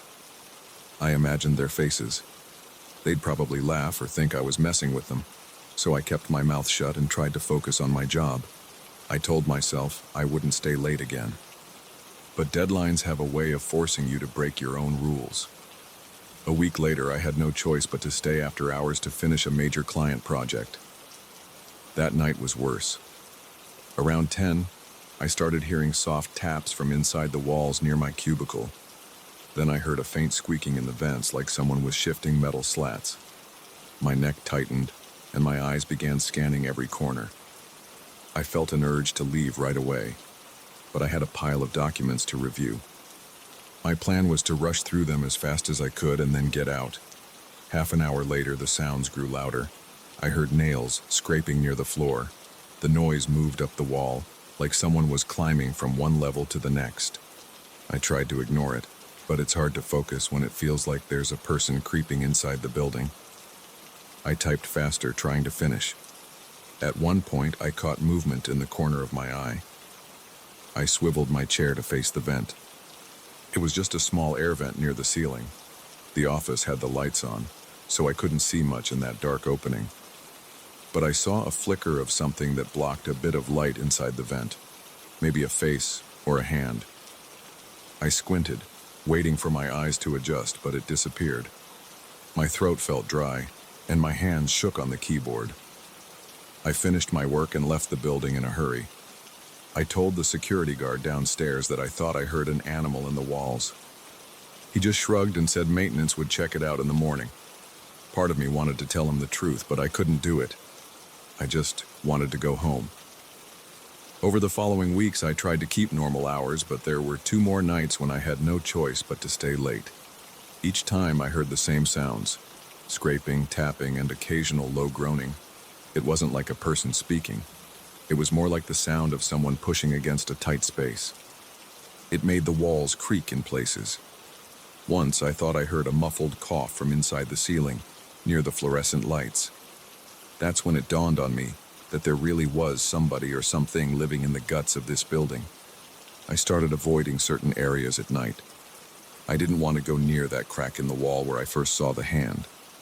I always felt like it was waiting for me around that corner. One night I brought a small flashlight from home, a brighter one than my phone. I walked the halls for a few minutes after hours, shining the beam at every vent, every opening. I thought maybe I could at least scare it away or catch another glimpse, but I never saw more than a passing shadow. At one point I heard quick scraping footsteps inside the walls, heading away from me. It sounded like bare feet scuttling on metal beams. Sleeping became a challenge. I started hearing those noises in my apartment even though I knew they weren't actually there.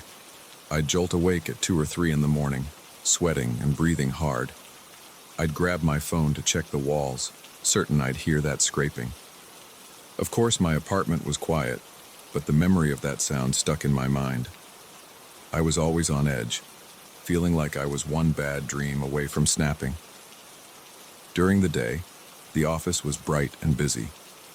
People chatted, phones rang, and the normal activity of the workplace drowned out any strange noises. But at night, everything changed. The building felt hollow. The air became stale, and every click of my keyboard echoed through the corridors. I found myself checking my surroundings every few minutes, glancing at the vents or corners, worried I'd see that hand again. A few weeks after the first incident, I tried to open up to a coworker, Alan, without giving too many details. I told him I thought we had a squatter in the building, someone who crawled through the old maintenance shafts or something like that. Alan laughed and said he wouldn't be surprised. The place was built decades ago, and there were rumors about people sneaking in from the abandoned sub-basement. He recommended I talk to building management. I called the management office and spoke to a woman who sounded bored. I explained I'd heard weird noises after hours, like an animal or a person. She told me they'd send someone to check the vents and walls. The next day, a maintenance guy showed up while I was at my desk. He knocked on the walls, flashed a light inside a few vents, and then told me he couldn't find anything. He said sometimes pigeons or rats can get in through the roof access. He suggested we set some traps. That was the end of it. No follow-up, no thorough inspection. He left a couple of rodent traps in a storage closet and called it a day. That night I stayed again to finish up some leftover tasks. Around 9, the power flickered for a second. The lights dimmed and then came back. I felt my stomach tense up. The building got very quiet, and I heard soft clicking sounds above the drop ceiling. They moved from one side of the room to the other like someone crawling around. I stood up, heart pounding, and tried to locate the sound. Suddenly, the ceiling tile in the far corner dipped slightly, like someone was pressing down on it. I grabbed my flashlight, pointed it at that corner, and watched. The tile moved up, then settled back into place. I could see dust drifting down. I didn't say a word. I slowly backed out of the office, keeping my eyes on that corner. When I reached the hallway, I heard nails scraping inside the walls again. It was behind me now, near the door I'd just come through. I ran for the elevator, cursing under my breath the whole way. My heart was racing so fast that my chest hurt. I didn't calm down until I was outside on the street, breathing in fresh air. The security guard gave me a weird look as I left. I didn't care. From that point on, I made it a priority to leave by 7 at the latest. If I had extra work, I took it home or came in early the next day. But sometimes, deadlines don't give you a choice, and clients are demanding. One Friday, I was forced to stay late to finish a big financial statement. I was nervous the entire evening. I tried to keep music on quietly at my workstation so I wouldn't hear every little noise. But around 11, I removed my headphones for a moment to make a phone call. That's when I heard the soft scraping start again, this time right behind the cubicle wall nearest to me. My stomach churned, and I felt goosebumps form on my arms. I didn't have a flashlight on me anymore, but I did have my phone. I turned on the flashlight app and slowly approached the cubicle wall. I tapped it with my knuckles. The scraping paused, then returned, more frantic now. It felt like a response. like it wanted me to know it was there. I pulled back, not sure what to do. My eyes scanned the ceiling, the corners, the vents. I didn't want to see that hand again. I didn't want to see a face in the cracks. But part of me felt compelled to check. Then I heard a sudden thunk, like something heavy hit a beam inside the wall. I jumped back and let out a shaky breath. My phone buzzed in my hand, making me flinch. It was the building's automated system, sending a text about an overnight HVAC test. I tried to steady my breathing, but I could still hear the scraping. It started moving away from me, sliding along the wall. I followed it into the corridor, terrified but also determined not to let it slip away without some clue. I reached that same spot near the corner office, where I'd seen the hand weeks ago. The gap was still there, barely noticeable. I raised my phone's flashlight to the crack and felt my pulse throbbing in my neck. I saw a shadow shift on the other side. A faint breath, or maybe a hiss, came from the gap. My scalp tingled, and my knees felt weak. I forced myself to stay steady. Then I saw movement. Something was peeking out at me. An eye, I think. It was too dark to be sure, but I swear I saw the glint of an eye looking right at my phone's light. My heart hammered so hard that I almost dropped the phone. Then it retreated, and the scraping faded down the wall. I stood there frozen for a long moment. My thoughts were scattered, and all I could think was, I need to get out. This isn't safe. I left the office right then, leaving my paperwork behind. I didn't even shut down my computer. I rushed to the elevator and pressed the button repeatedly. It felt like it took forever to arrive. When it finally did, I wrote it down, clenching my teeth and staring at the numbers, expecting the power to flicker again or the elevator to stop. But it didn't. I made it out of the lobby and onto the sidewalk. I took a long breath of the cold night air. It felt like I'd escaped a trap. Since that night, I can't relax at work. Even during the day, I imagine that thing crawling through the vents above me, sliding past the wiring, listening through the drywall. I'm terrified of being alone in any corridor. If I have to use the bathroom, I check the stalls and the ceiling vents before I lock the door. I try to avoid looking at the walls too long because I feel like I'll see some sign that he's there, waiting. Sometimes, I think I hear a quick scuttling noise and I'll spin around, only to find nothing.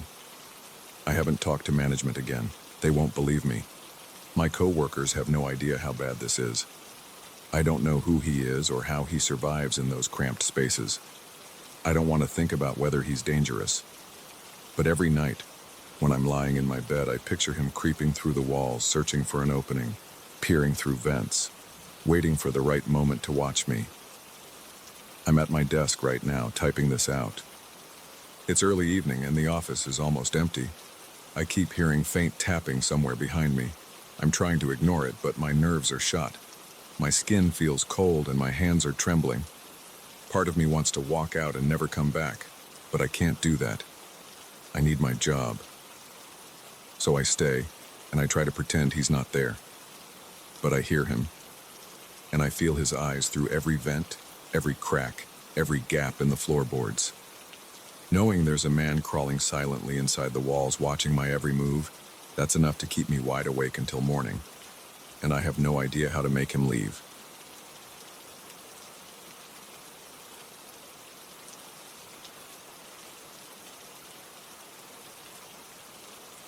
I'm gripping the steering wheel so tight that my knuckles hurt. There's no one on this highway, at least that's what I thought. I keep glancing at the rearview mirror, even though I know I shouldn't. Every time I peek, I see a pale shape in the back seat. The first time I thought it was my imagination. It vanished as soon as I turned around. But it's there. I see it for a split second before it fades. Now I don't want to look anymore. But I can't help myself. My heart's racing and I can't stop sweating. The temperature inside the car feels normal, but my skin is clammy, and my shirt sticks to my back. I've driven at night 1,000 times before, but this time something's wrong. I started this drive around midnight. I wanted a clear road. I liked the feeling of cruising on the open highway without anyone in front of me. It's quiet out here. The only sounds I hear come from my tires on the asphalt and the low rumble of the engine. Sometimes I turn on the radio, but tonight I decided to keep it off. I wanted silence. Now I regret it. Every noise feels amplified. I hear the hum of the air vents, my own breathing, and the ticking of the cooling engine when I slow down. There's a faint rattle in the back, but I can't tell if it's my toolbox or something else. It happened maybe 2 hours into the drive.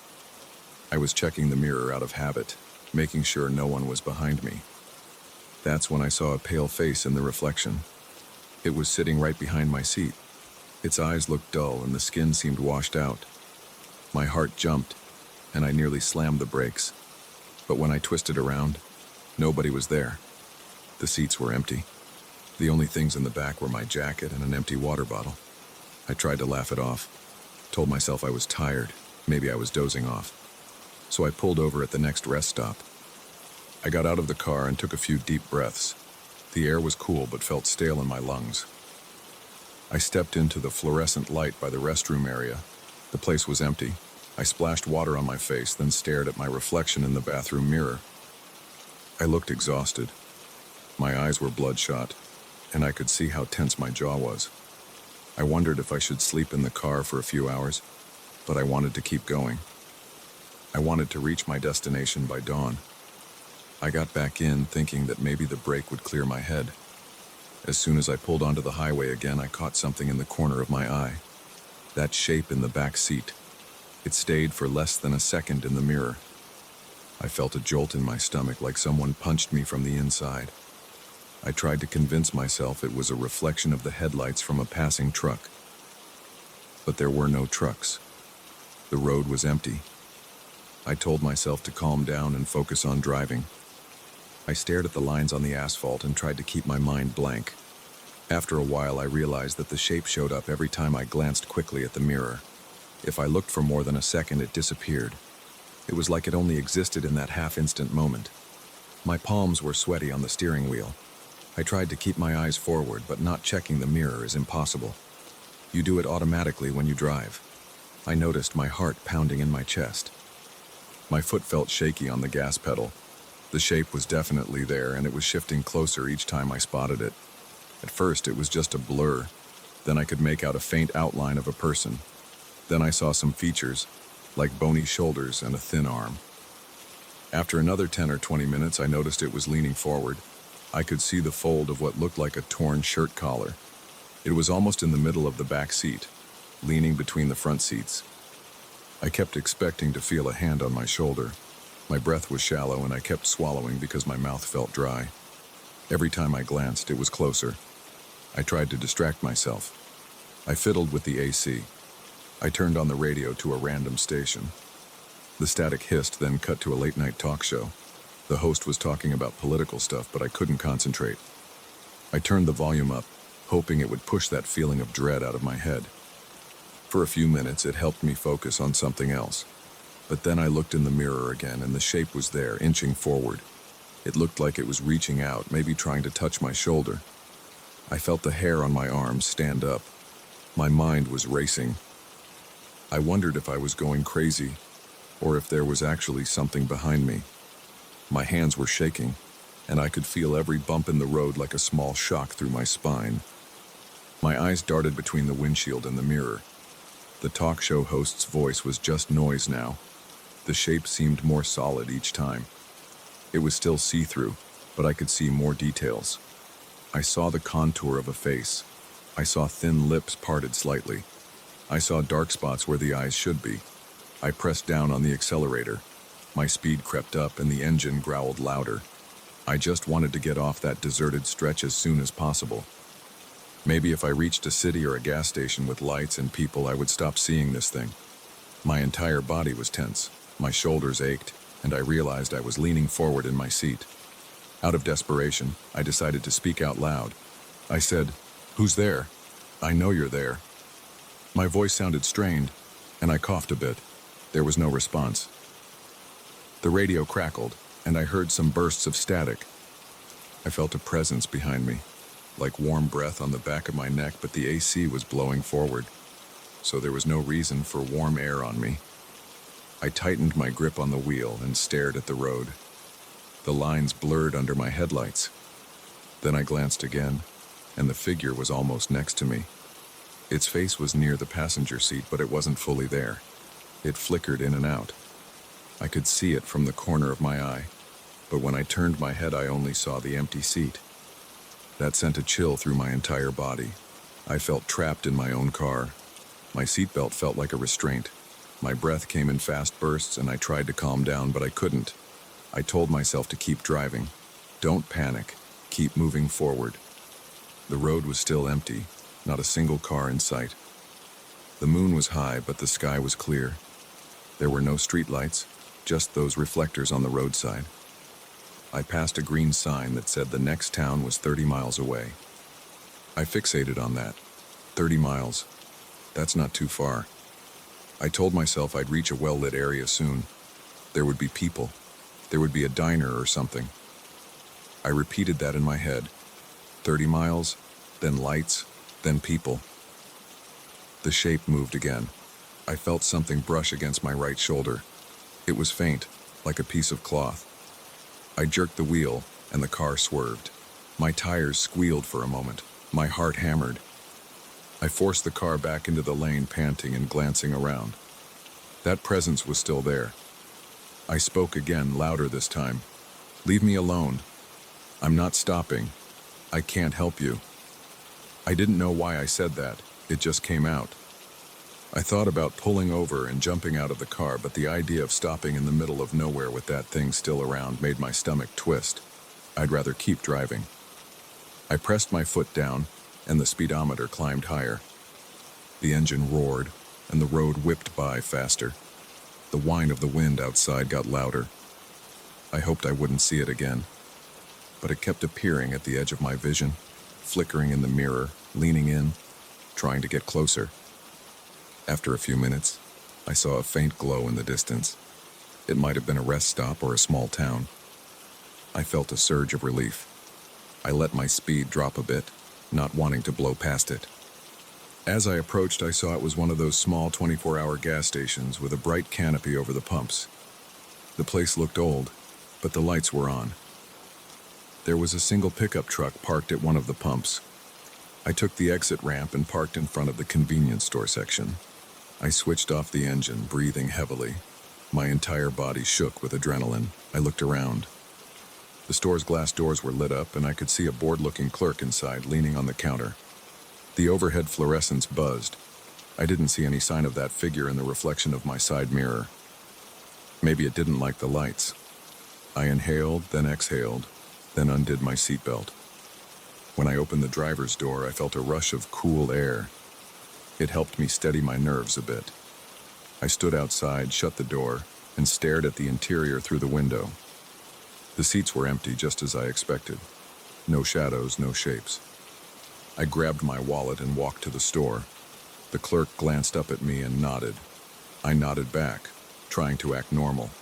My hands were still shaking, so I stuffed them in my pockets. The clerk asked if I needed help. I asked if I could use the restroom.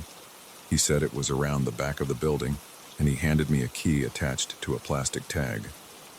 Outside, I walked around the side of the building, scanning the darkness. The lights from the store cast a weak glow on the concrete, but a few steps beyond that, it was pitch black. The restroom door was under a single flickering bulb. I unlocked it, went inside, and locked it behind me. The air smelled like disinfectant. The light was dull, but at least I could see myself in the mirror.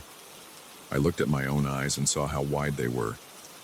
I turned on the faucet, let the water run cold, and splashed my face. I felt each splash. It woke me up. I stood there for a while, breathing in and out, trying to slow my heart rate. Then I heard a soft scraping sound from outside the restroom door. It was light, like someone was dragging their feet on the concrete. My chest felt tight. I stayed quiet, listening. Another scrape, then silence. I tightened my jaw and tried not to panic. I reached for the doorknob, hesitated, then cracked it open. I looked out. The bulb was still flickering. I didn't see anyone. I walked back around to the front, and I kept looking over my shoulder. The gas station lot was empty. The pickup truck was gone. The clerk was still behind the counter messing with his phone. I handed him the key, picked up a bottle of cold water from a nearby fridge, and placed it on the counter. He scanned it, and I paid in cash. I opened the bottle right there and took a long drink. My throat felt dry and sore. He asked if I was on a long drive. I said yeah, a few hours left. He told me to be careful. Then he paused, gave me a curious look, and asked if I was all right. I guess I looked terrified.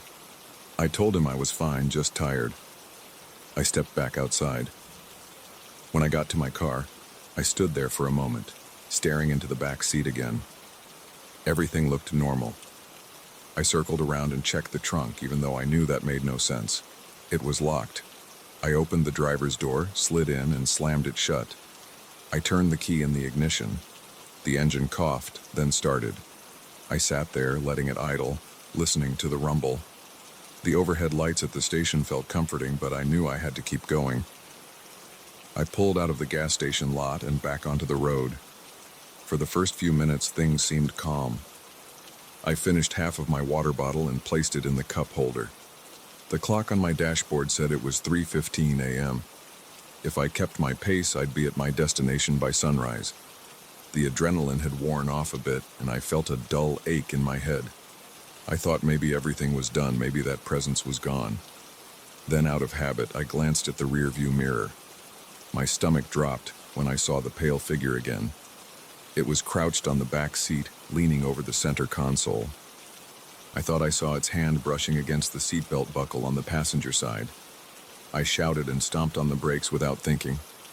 My car jerked, and the seatbelt locked. The tires screeched. My phone slid off the passenger seat and hit the floor. I forced myself to look at the back seat directly.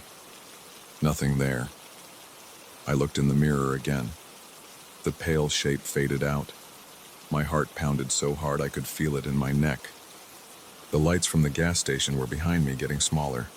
I realized I was in darkness again. The open road stretched out, and I didn't see any headlights in either direction. I inched forward, driving slower now, scanning the mirror and the road. The figure was gone for the moment, but I knew it would appear again. My arms felt weak. My hands were stiff from gripping the wheel so hard. My breath was shallow, and I kept swallowing, but my throat still felt tight. I whispered, "I'm not stopping, you're not getting in." My voice sounded small. I tried to focus on the lines on the road. I tried to block out everything else. But after a couple of miles, I felt a pressure in the passenger seat next to me, like someone sinking into the cushion. It was a small movement, but I noticed it. My eyes darted to the seat. It looked normal, but the seatbelt strap twitched. It moved against the seat. My pulse hammered. I drove on like that for miles, feeling a presence I couldn't see, catching glimpses in the mirror, hearing faint shifts in the back seat. My skin tingled every time. I kept the speed steady, hoping to reach a bigger highway or a well-lit town. Each mile felt longer than the last. The presence never spoke, never made a clear sound, but it pushed in on me, made the air feel heavy, like I could barely breathe. Finally, I saw headlights far ahead. The road began to widen. Streetlights appeared, and I passed a sign for the next city. Buildings rose on the horizon, and I could see the glow of a larger town coming up. As soon as the lights lit my interior, the car felt different. I glanced at the passenger seat. It was empty, and I didn't feel that pressure anymore. I checked the mirror. The back seat was empty. My arms loosened up, and I took a shaky breath. I kept driving until I was surrounded by the lights of the city. Cars passed by. I ended up at a stoplight near a row of closed shops.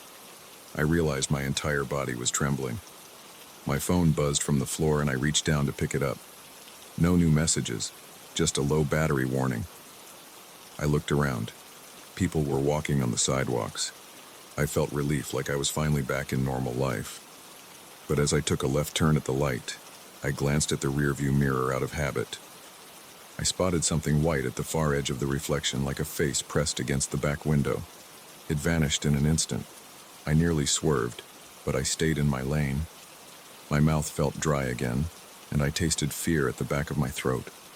I wondered if it would ever really leave me. I kept driving, that's all I could do.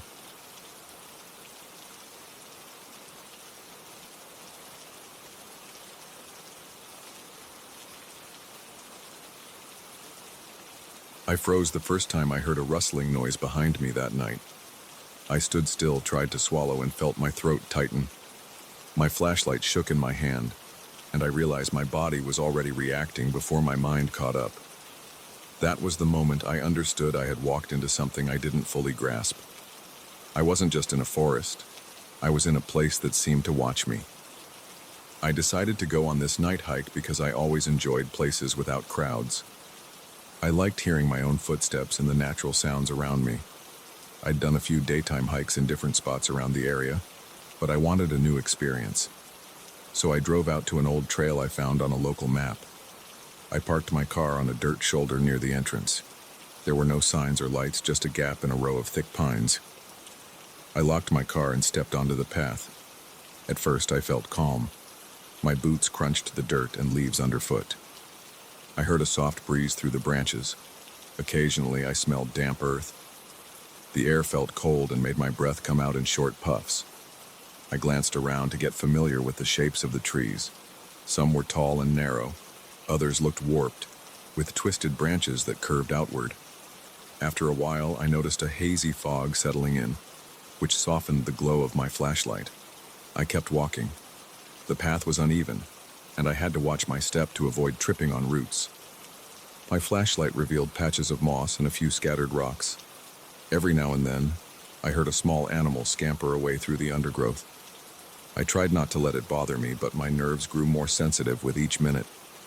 The fog got thicker, and the beam of my flashlight turned weaker as it hit the dense air. I tried not to think about how alone I was. There was no cell signal. I had no companion.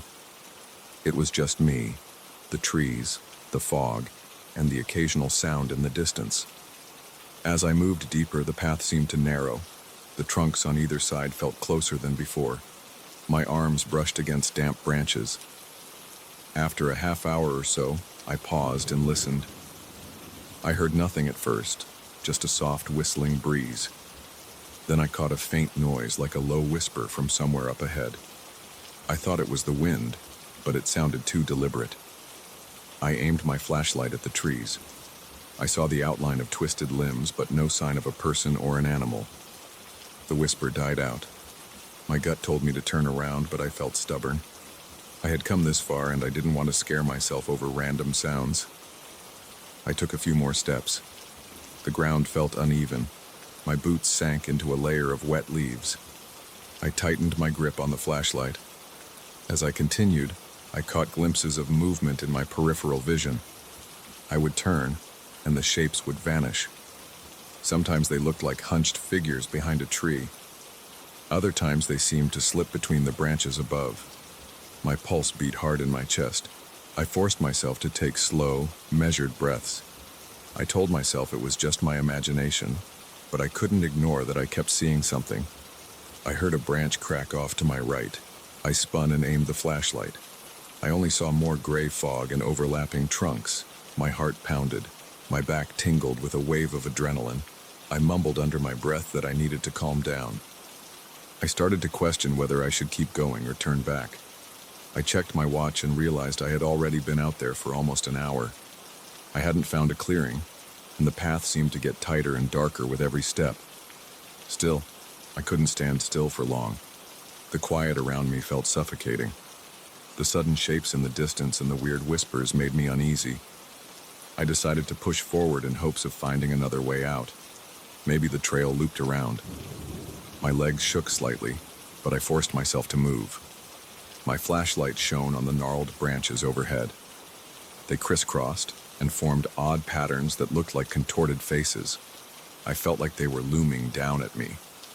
The deeper I went, the more the wind changed. It no longer sounded gentle.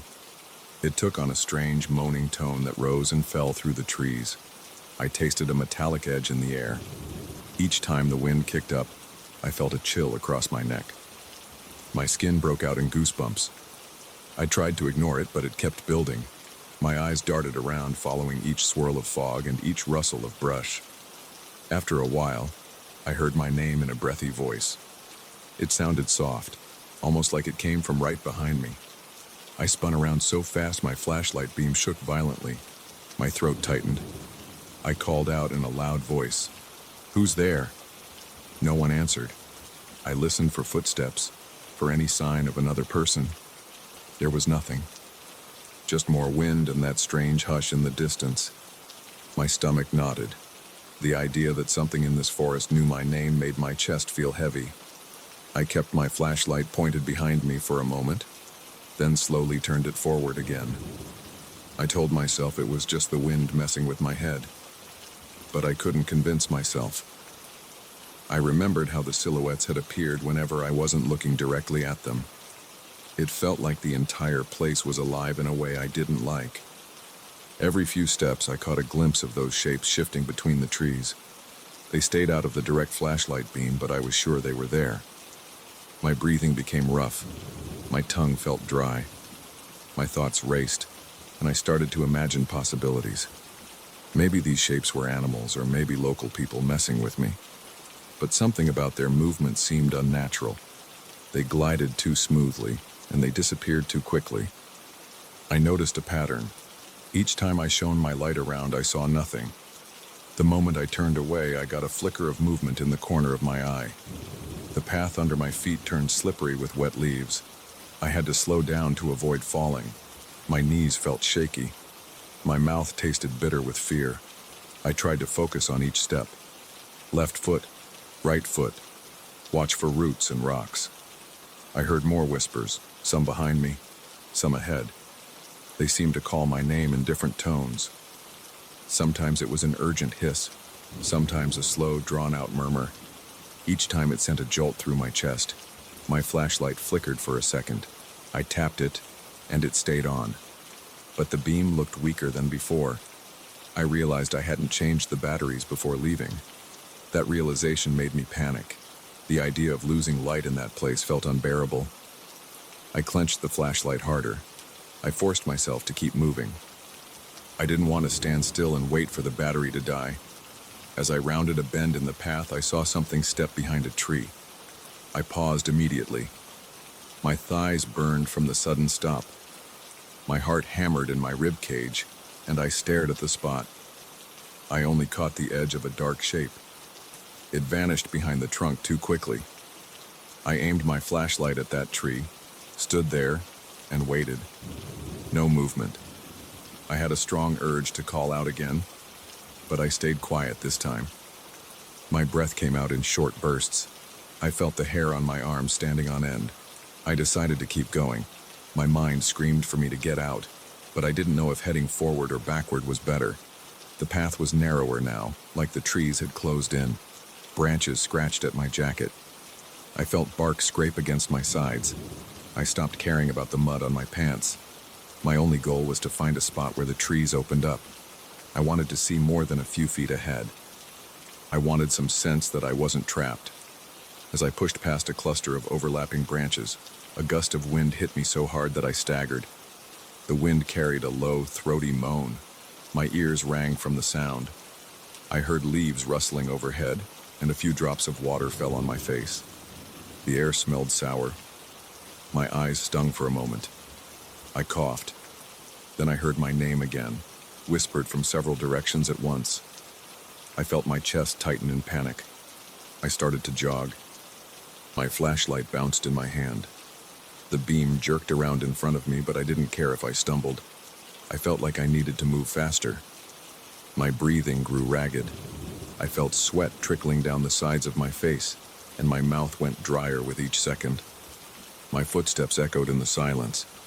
I heard branches snapping behind me, like something big was pushing through them. My mind raced with the thought that I wasn't alone.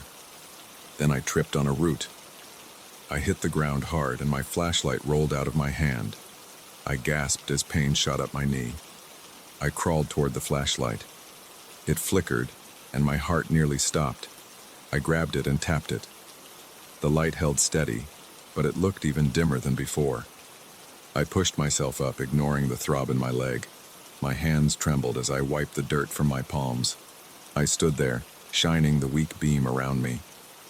The silhouettes were everywhere now, slipping behind trunks and branches, peering out for a split second, then vanishing. Each time I saw one, my stomach flipped. I couldn't make out faces, only outlines. It felt like they were circling me. My instinct told me they were not human, or at least not friendly. A wave of nausea rolled through me. My breath shook. I thought about calling for help, but I doubted anyone else was around. I forced myself to keep moving. My legs stung with each step, but I had no other choice. The trail looked more like a thin gap between overlapping tree trunks. The fog pressed in around me. My flashlight illuminated only a few feet ahead now. I almost lost hope. Then I spotted a small break in the trees. I felt a surge of relief. I rushed toward it, ignoring the branches that scraped my arms. When I reached that break, I realized it led to a slight slope down. I saw a faint glow through the fog. It might have been moonlight or the reflection of something else. I didn't question it. I stumbled forward. As I went downhill, the silhouette seemed to follow me. I could hear leaves and twigs snap behind me. My head pounded, my lungs burned. My entire body felt tense. I kept my eyes on the faint glow. My flashlight flickered again. I tapped it, begging it not to die on me. My nerves felt raw, and my heart felt like it would burst from my chest. The whispers didn't stop. They kept repeating my name, sometimes close to my ear, sometimes far away like echoes. My shoulders tensed each time I heard it. My stomach churned. My legs were shaky, but I pushed on. Finally, the slope leveled out, and I saw what looked like a narrow opening in the woods. The trees were spaced a bit farther apart. I pressed myself between them, scraping my jacket. Once I passed through, I spotted a thin path of grass that stretched out to a small patch of flat ground. The glow I had seen was coming from a break in the canopy that revealed part of the night sky. I didn't see silhouettes in that spot. The whispers faded. I stepped onto the grass, feeling it crush under my boots. My breath slowed slightly, but my body still trembled. I looked around and saw a faint outline of a hillside. I realized I wasn't near the road where I started, but at least I wasn't hemmed in by dense trees. The forest behind me felt heavy, like it was waiting. The wind still carried that moaning sound, but it was weaker. I spotted what might have been a faint trail heading away to the side. I wasn't sure, but I needed to pick a direction and move. I remembered the shapes and the whispering. My hand hurt from gripping the flashlight so hard. My knee throbbed from the fall. I took a few careful steps toward that possible trail. I heard a slight rustling behind me, but I didn't look back. My only thought was to get distance between me and that strange part of the woods. As I left the opening, I realized I had survived the thickest section of that place. My mind stayed on edge, though, waiting for more sounds, or for something to grab me. The forest in front of me was still dark, but it wasn't as cramped. The trees looked more normal. I heard a small stream trickling somewhere close. My flashlight flickered again, so I tried to hurry. It took another hour of careful walking before I recognized the faint outline of a dirt road in the distance. My legs ached. My breathing felt uneven. My scalp tingled with every slight sound. I heard a bird call at one point and nearly jumped out of my skin. When I finally stepped onto the dirt road, I saw the reflection of my car's side mirror about 30 yards ahead. I can't describe how much tension left my body at that moment. My knees nearly gave out. My flashlight died right then, as if it had been holding on until I was safe. I reached my car and leaned against it for a minute, wiping sweat from my face. My heart still pounded, and my palms were damp. My lungs felt starved for calm air. I took out my keys with shaky fingers and unlocked the door. The dome light comforted me. I sank into the driver's seat and slammed the door. As I turned the ignition, I couldn't stop looking at the trail entrance in my rearview mirror. Even though I was out, I couldn't shake the feeling that the forest was watching. My mind replayed the silhouettes, the whispering, and the twisted branches. I rubbed my sore knee, letting out a shaky breath. Then I put the car in gear and pulled away from that dirt shoulder.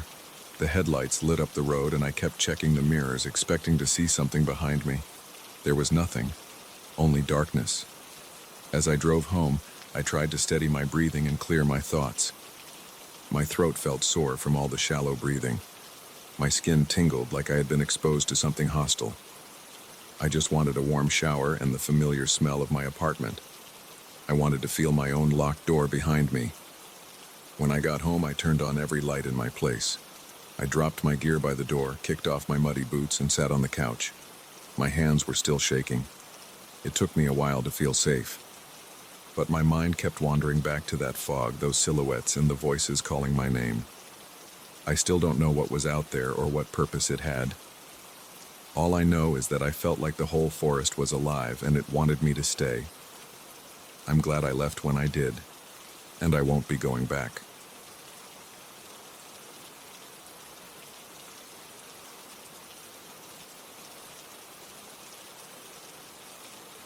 I didn't think an old armchair could change the entire atmosphere of my living room, but here I am, staring at it like it's about to spring to life. This started the day I brought it home from an antique store. The man who sold it to me looked uncomfortable. He wrapped up the transaction fast. He barely met my eyes and he rushed me out with a weak smile. I saw relief in his face when I left. At the time, I assumed he was just eager to close the sale, but now I wonder what he knew. I'm a straightforward guy. I don't usually read too much into these things. I bought the armchair because I needed new furniture, and I wanted something with a bit of history. I rearranged my living room after I got rid of my old couch. I placed the armchair near the window where the sunlight hits in the afternoon. It's a sturdy piece of furniture, made of dark wood with carved armrests. The upholstery looked a little faded. There was a musty smell clinging to it, but I figured some fabric cleaner would solve that. The first time I sat down on that armchair, I felt it sink in more than I expected. My stomach lurched, like I had missed a step going downstairs. I remember planting my feet on the floor to steady myself. The cushion felt too soft in the middle, like something was giving way under me.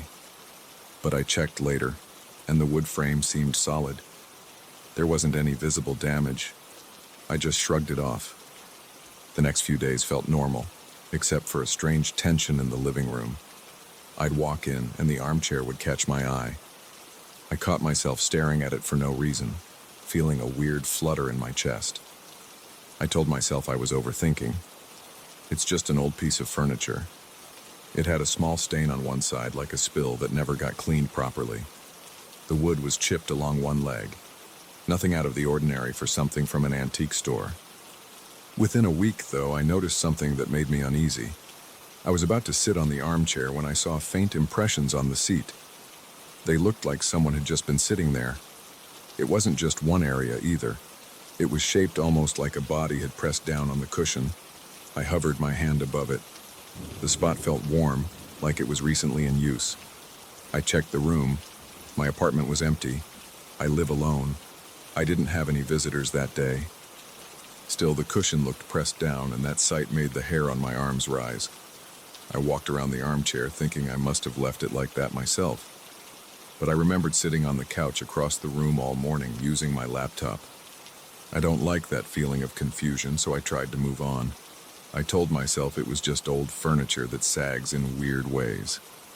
I sat down again, tested the cushion, felt it sink under my weight. My legs tensed up. My hands gripped the armrests. The old wood made a soft creaking sound like a whisper. It wasn't like normal wood creaks, it almost sounded like an inhale, but that's probably just my imagination. A few more days passed. The musty smell of the armchair started getting stronger. I'm not big on cleaning supplies, but I sprayed a deodorizer on the fabric and opened the window. The smell had a sour edge to it. Underneath that, I noticed a faint perfume. It reminded me of something old-fashioned, like the kind of scent older relatives used to wear, but I couldn't place it exactly. At night, I'd walk into the living room, and the smell would be thick in the air. I left the window open sometimes, just to keep it from turning stale. Then the sound started. Late at night, when I was reading or browsing on my phone, I'd hear small shifts. Wood expanding is normal, but these noises had a pattern. They'd happen when I glanced at the armchair, almost like it responded to my attention. I'd look over and I'd see the fabric move. Just a slight ripple, like someone shifting their weight. I'd stand up slowly, my pulse pounding. I'd approach the armchair, hold my breath, and press my hand down. The upholstery felt empty and still. One night, I had a hard time sleeping. I got up to get a glass of water from the kitchen. As I walked back through the living room, I stopped in my tracks. I could smell that mix of mold and perfume. It was so strong I covered my nose with my hand. Then I heard a faint sound like a quiet click or pop. I turned to face the armchair. The wooden parts creaked again, this time louder. It felt like a warning. I felt my forehead break out in a sweat. My skin tingled. I wanted to turn on more lights, but I also didn't want to draw attention to myself. I don't know why I felt that way. It's my own apartment, yet I felt like an intruder. The next morning, I decided I'd move the armchair to the spare room until I figured out what to do. I tried to drag it across the floor. As soon as I gripped the sides and pulled, I heard sharp, cracking noises. The wood seemed to resist. It wasn't just the typical scrape of furniture against the floor. It was louder, almost hostile. My heart rate shot up. I paused, took a few breaths, and tried again. The armchair budged a little, but the frame groaned. My arms felt shaky. My muscles tensed up. When I finally got it a few feet from its spot, I stopped to catch my breath. I realized I was sweating, and my hands were trembling. My mind was racing with the thought, this thing doesn't want to move. It sounded ridiculous, but that's exactly how it felt. I stared at the seat, and for a split second I felt like there were eyes on me. My face grew hot. My mouth felt dry. I had to walk away. I left the armchair there, half turned, a few feet from the window. I grabbed my jacket and stepped outside. I needed fresh air. When I came back later, the armchair was in the same position. I felt like I was walking into a standoff. The living room felt colder. I tried to focus on other tasks. I did some laundry, paid a few bills, scrolled through social media. But every time I passed the living room door, I caught that musty smell and had a tight feeling in my chest. Over the next few days, I caught glimpses of those pressure marks on the cushion again. Sometimes I'd wake up in the morning, go to the kitchen, and glance at the armchair. The seat would be depressed, like someone was sitting or had just stood up. My stomach would churn. I'd touch the cushion. It would feel normal after a few seconds, but sometimes I thought it was warm. That's when I started losing sleep. I began leaving the lights on in the living room overnight, just to see if anything changed. The smell didn't go away. The marks didn't stop. The creeping sounds kept happening. One evening, I was watching TV and trying to ignore the armchair. I had turned it around so it faced the corner. My thought was that if I couldn't see the seat, I wouldn't get freaked out by it. But that made it worse. I kept glancing over my shoulder, convinced that something was behind me. My neck felt tight. My breathing was shallow. I couldn't concentrate on the show. I eventually shut off the TV and just stared at the back of the armchair. Then I heard a distinct thud. It wasn't the typical wood creak. It sounded like a heavy shift, like someone dropping their weight into the seat. My heart hammered in my chest. I leaned forward. My hands were shaking. I didn't want to check, but I felt like I had to. I stood up, walked around the armchair, and saw the cushion pressed down again. It was deep, the way it would look if a full-grown person was sitting there. I could hardly breathe. I touched the cushion gently. It felt firm, but the shape stayed for a moment, then slowly rose back up like memory foam. Except it's not memory foam. It's an old cushion. I backed away, stumbled over the edge of the rug, and almost fell. I grabbed the armrest to steady myself. That's when I felt something faint. It was like a vibration or a tremor under my hand, like a heartbeat. I jerked my hand away, my pulse racing. I was afraid I'd lost my mind. I stood there for a moment, staring at the armrest. I felt trapped in my own living room. Every time I tried to rationalize it, something else happened. The perfume got stronger, or the cushion sank, or the wood creaked. My hands started feeling clammy whenever I got near the thing. My stomach tied itself in knots. I was eating less because I felt nauseous. I even started sleeping with my door locked. It was pointless, but it gave me a small sense of control. I called a friend and tried to explain. I ended up sounding ridiculous, so I downplayed it. I said I was having some strange vibes with a piece of old furniture. He laughed and said I should get rid of it if it bothered me that much. I told him I would. I promised I'd haul it out or drop it off at some charity. But deep down, I wasn't sure it would be that easy. The armchair felt anchored to that spot. A couple of nights later, I was determined to move it to the sidewalk. I wanted to be done with it. I put on gloves because I didn't like touching the worn wood. I grabbed the sides and pulled. It resisted again, making loud, sharp cracks that sounded like snapping bones.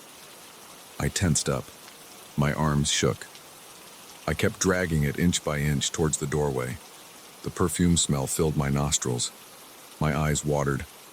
I coughed, feeling like I was inhaling dust or mold. I got the armchair close to the door, but then it got stuck. I tried angling it, pushing from the back, pulling from the front. The door frame was wide enough, but the wood kept grinding and creaking like it was alive. I felt a jolt in my arms, almost as if the chair was pulling back. I let go and stumbled backward. My heart thumped in my ears. I stood there, breathing hard, unable to shake the feeling that I was fighting with something that wasn't just wood and fabric. That night, I gave up. I left the armchair by the door and went to my bedroom. I couldn't sleep. I kept picturing it sliding back to the original spot on its own. In the morning, I woke up, tiptoed to the living room, and felt a rush of relief when I saw it still there, halfway out of place. The relief didn't last. I still couldn't bring myself to haul it out. I had work, errands, and the thought of wrestling with it again set my nerves on edge. Now, I sit here, writing this down, trying to explain it in plain words. The armchair is back near the window because I moved it again out of habit. I've stopped trying to rationalize. The seat looks deflated, like someone's sitting there even though I'm across the room. My hands are sweating just looking at it. I smell that musty odor, mixed with something sweet and stale. My eyes are watering and my stomach is twisting. I can't see anything there, but I feel watched. My neck feels prickly, and my skin is cold. Every time I look at the armchair, it looks back. I don't have a better way to explain that. I feel it. My chest feels tight, and there's a dull ache behind my rib cage, like I'm bracing for something to jump out at me. I've tried telling myself it's all in my head, but my body reacts on its own. My pulse speeds up and my breathing gets shallow. I haven't called the antique store owner again. I'm not sure what I'd say. You sold me a haunted armchair. It sounds insane, but I see how he looked so relieved when I bought it. I think he knew. Maybe he didn't have a choice, or maybe he just wanted to pass this problem to someone else. Now it's mine. I haven't decided what I'll do next. Sometimes I consider calling a junk removal service and letting them deal with it. Then I picture them showing up, grabbing the armchair and struggling like I did.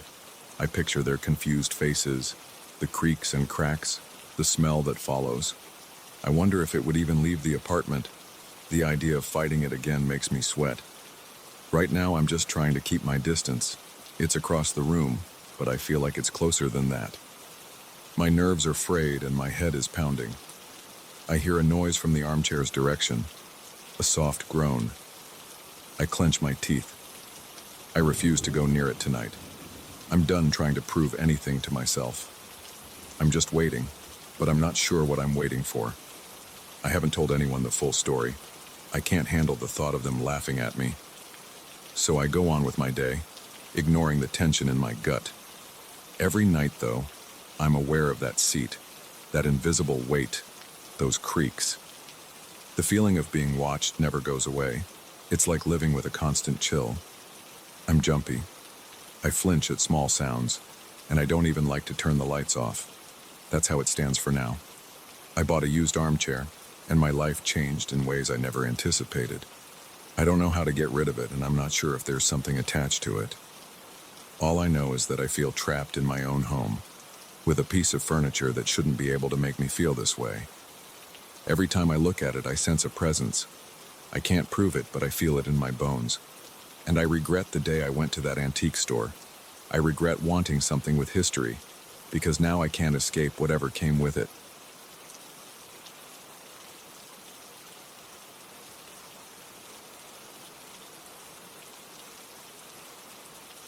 I still remember the moment I first saw that iron candelabrum on the auction table. It had 4 arms, each one ending in a shallow cup for a candle. There were small, circular patterns on the metal that looked like eyes. They were spaced at intervals along each arm. They weren't large or obvious, but they drew my attention right away. I felt a strange pull toward the piece. I was looking for something unique, something to place on my living room table to spark conversation. That candelabrum felt like it had some kind of background nobody else knew about. It looked used, and the metal had dents and scratches. There was nothing delicate about it. It was just heavy iron with some rough carvings. I raised my number without much hesitation and made the winning bid. I drove home and placed it on a small side table in my living room, not thinking much about it beyond its odd design. I live alone in a 1-story house with small windows and thick curtains. The living room is near the front door with my sofa in the center facing a TV. The candelabrum sat on a side table to the left of the sofa. I remember that first evening well. I brought it inside, set it down, and inspected it under the overhead light. The metal was cold. When I ran my fingers over the carved circles, I could feel slight ridges that formed the outlines of eyelids and pupils. The lines were shallow but precise. I turned it around a few times, then shrugged and went about my evening routine. I made some dinner and watched a few old shows. Around 10, I decided to try it out by lighting some candles. I found a half-empty box of long white candles in a kitchen drawer. I placed a candle in each holder, lit them, and then sat back on my couch. At first, I just liked the soft glow. The house felt quieter with candles burning. I turned off the overhead light so the only light source was the candelabrum. The flames looked calm. They seemed to flicker in a pattern that wasn't random, but I figured it was the airflow in the room. Then I started to notice how the flames grew and shrank together, almost like they were moving in unison. I leaned forward and watched more closely. I didn't see any drafts. The curtains were still, and the windows were shut. Yet the flames danced in a way that felt synchronized. I watched for at least 5 minutes, and I got this odd, tense feeling. My stomach felt tight. I could feel an uncomfortable warmth in my chest, but I still tried to shake it off. I stood up to get a glass of water from the kitchen. While I moved across the room, the flames shifted in a slow arc. I stopped halfway to the kitchen and faced the candelabrum. The flames seemed to point toward me. It was subtle, but it was noticeable enough that I stared for a few seconds. There was no breeze, no ceiling fan, no open door. I took a couple more steps and watched. The flames moved again, following me. My arms broke out in goosebumps. The back of my neck felt tight. I drank my water faster than usual and went back to the living room. I told myself it was just an illusion caused by my movement or some shift in air. I sat down again, and the flames returned to a more upright position. After a few minutes, I was still on edge, but I tried to brush it off. I got up to blow out the candles so I could go to bed. Right when I leaned in, I heard a sharp click in the iron. It sounded like metal expanding under heat or contracting under cool air, but it was too deliberate. It repeated a few times. They were short, crisp clicks. I paused and listened, and it stopped. My heart was beating fast. I didn't feel comfortable turning my back on it. My shoulders felt tense, and my breathing got shallow. I stared at the carved eyes. They looked like they were carved to stare in different directions. I leaned in again. Before I could blow out a single flame, I heard a final click. It sounded like a quick protest. My stomach dropped. I considered leaving the candles lit overnight, but I didn't want a fire hazard in my house. I blew them out, placed the candelabrum down on a different corner of the table, and quickly went to my bedroom. I went to sleep that night telling myself I was overthinking. In the morning, I felt more level-headed. The candelabrum was still there on the side table, looking the same as always. I touched it and felt it was cool to the touch again.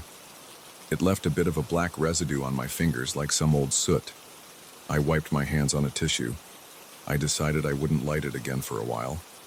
I convinced myself that maybe it was just an odd item, and I was letting my imagination run. I spent most of that day at work. When I came home, I debated moving the candelabrum to my garage or maybe a closet. Instead, I left it there, mostly out of laziness. Around 9 at night, I settled into the couch to read something on my tablet. The living room felt dim, so I turned on a lamp. The candelabrum caught my eye again. I felt drawn to light it, so I grabbed some fresh candles I had bought earlier. I lit all 4. Right away, I noticed the same pattern. The flames flickered in a synchronized manner. I got a tight feeling in my chest again. I heard small pops in the wax, not unusual for candles, but these pops felt spaced out in a strange pattern. I tried to ignore it and went back to reading. I glanced up a few times and caught the flames moving in my direction. Every time I shifted my position on the couch, the flames followed in slow arcs. When I leaned forward, they all leaned forward too. I felt my palms get clammy. My forehead got damp. I set my tablet aside and just watched them. I had no idea how to process what I was seeing. I got up and walked around the sofa. The flames turned with me. No breeze in the house, no fans, no open windows. The air felt stale. I heard my breathing grow louder in my own ears. I swallowed a few times because my mouth felt dry. The soft glow on the walls began forming faint shadows. I could see shapes on the paint. They weren't clear pictures, but they looked like faces with sunken cheeks or empty expressions. They weren't moving like real faces, but they were angled toward me. I felt my legs get shaky. I stood there, staring at the wall, trying to figure out if I was imagining details. The outlines stayed there. They changed slightly when the flames shifted. I rubbed my eyes and the shapes remained. My pulse was pounding. I considered putting the candelabrum in the yard. I went over and placed my hand around its base. It felt warm. The carved eyes were at eye level with me. I sensed a slight throb in my forehead. My heart rate felt out of control. I decided to put out the candles. I leaned in, and the metal made a little groaning sound. I froze. Then it made a few ticking sounds again. My throat felt tight. I blew out the first candle, and the flame died. I heard a metallic clink like a recoil. I blew out the rest and listened. I heard 3 more little clicks. I didn't say anything. I picked up the candelabrum, carried it to my garage, and set it on a shelf next to some old boxes. I looked at it under the fluorescent garage light for a few seconds, then turned away and went back inside. For the rest of the night, I kept checking my living room to make sure there was nothing out of place. I eventually fell asleep on the couch with my TV on, feeling uneasy. The next day, I told a coworker about the candelabrum. She said maybe I was just spooked by an antique and suggested I put it away or resell it. That evening, I went into the garage to get some tools, and I saw it there on the shelf. It looked normal. The carved eyes still seemed to stare at random points in the garage. I stood in front of it for a while, waiting to see if I felt anything. It was just metal. So I brought it back inside, thinking I would just keep it as a conversation piece, unlit. I set it in a corner of the living room floor. That night, while watching TV, I heard a soft noise behind me.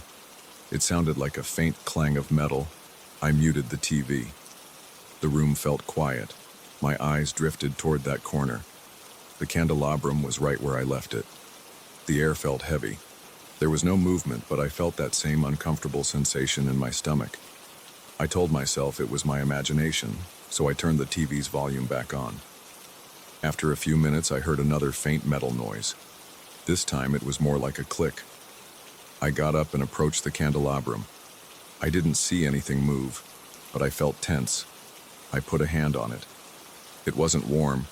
It was just cold iron. I moved it behind a small cabinet so I wouldn't see it from the couch. Then I sat back down. I heard nothing else that night. but I kept waking up every hour with the feeling that I wasn't alone. A few days went by. I didn't light the candelabrum at all. I tried to forget about it. Then I decided to do a thorough cleaning of my place over the weekend. While I was organizing the living room, I moved the cabinet and saw the candelabrum again. I can't explain why, but I felt drawn to see those flames again, as if I needed to confirm everything I experienced. It was midday, the sun was out, so I figured it wouldn't feel as creepy. I placed it on my coffee table, opened the curtains to let in plenty of natural light, and lit the 4 candles again. The flames behaved strangely, even in daylight. They kept a steady, synchronized sway. No open window, no air circulation. It didn't make any sense. I took a few steps to the left and the flames arched in that direction. My jaw tightened. I could taste bitterness in my mouth. I kept the candles lit for several minutes, watching the shapes they made on the walls. The face-like patterns were harder to see in the daylight, but I still saw hints of them in the corners of my vision. My palms got sweaty again. I decided to record a short video on my phone. I pressed record, walked around the candelabrum, and kept the camera on the flames. On my screen, they just looked like regular flickering candles. I couldn't see the same directional movement I noticed with my own eyes. I circled around it twice. In person, I saw the flames turning after me. On the screen, it looked normal.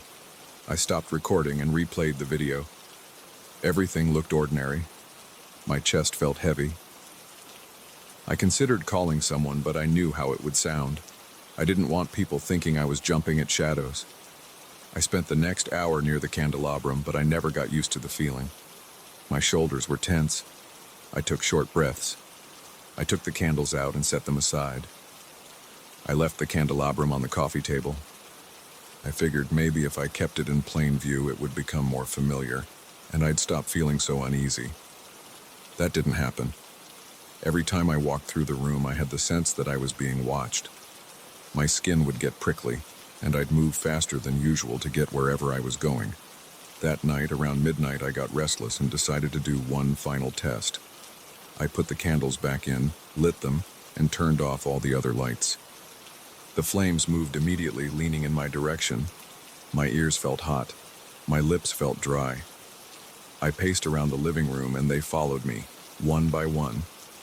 I checked each holder to see if there was a slant or something, but they were stable. The shadows on the walls became more distinct again. They looked like faces with pained expressions, all staring. I couldn't ignore it. The lines on their brows looked furrowed. Their eyes looked narrow. I didn't know how it was happening. I felt my hands shaking. I moved to blow out the flames, and I heard the metal start making tiny pops and clicks. The noise was more pronounced this time. It reminded me of soft tapping. It paused every time I hesitated. I took a deep breath and blew out the flames one by one. With each extinguished candle, I heard a sharp click, like the candelabrum was pushing back. My heart pounded. When the last candle went out, the entire room went dark except for the faint light from outside. I stood there in the darkness, staring at the outline of the iron shape. I felt dizzy. I didn't feel safe leaving it in the house. I grabbed a pair of thick gloves and carried it to the garage. I placed it in a cardboard box. I taped the box shut. Then I stacked 2 heavier boxes on top of it. I left it there and backed away. My breath was shaky. My fingers were cold, and my mind was racing. I locked the garage door behind me and went back inside. I made sure every door was locked. Then I sat on my couch in silence, listening to see if I'd hear any more clicks or clangs from behind the garage door. The night stayed quiet, but I couldn't sleep. It's been a while since then. I haven't reopened that box. Some evenings, I hear a soft sound from the garage. It's always a short click or faint scraping noise. I keep telling myself it's just the metal contracting with temperature changes, but I know how that candelabrum behaves when the candles are lit. I still feel watched even when I'm in my living room, far from the garage. My shoulders get tense at random times, and my mind drifts to the shape of that iron piece and its carved eyes. Sometimes, when the house is silent, I remember the way those flames followed me. I remember the tension in my chest and the dryness in my mouth. I tell myself I should get rid of it, but I haven't done it yet. Maybe I'm worried that if I take it somewhere, something will follow me back. For now, I'm just leaving it in that box, and I'm trying not to think about it. But I can't forget how those flames seemed aware of every move I made. I can't forget those faces on the wall. And I definitely can't forget the clicking sounds, echoing in the night whenever I got too close to blowing out those strange synchronized candles.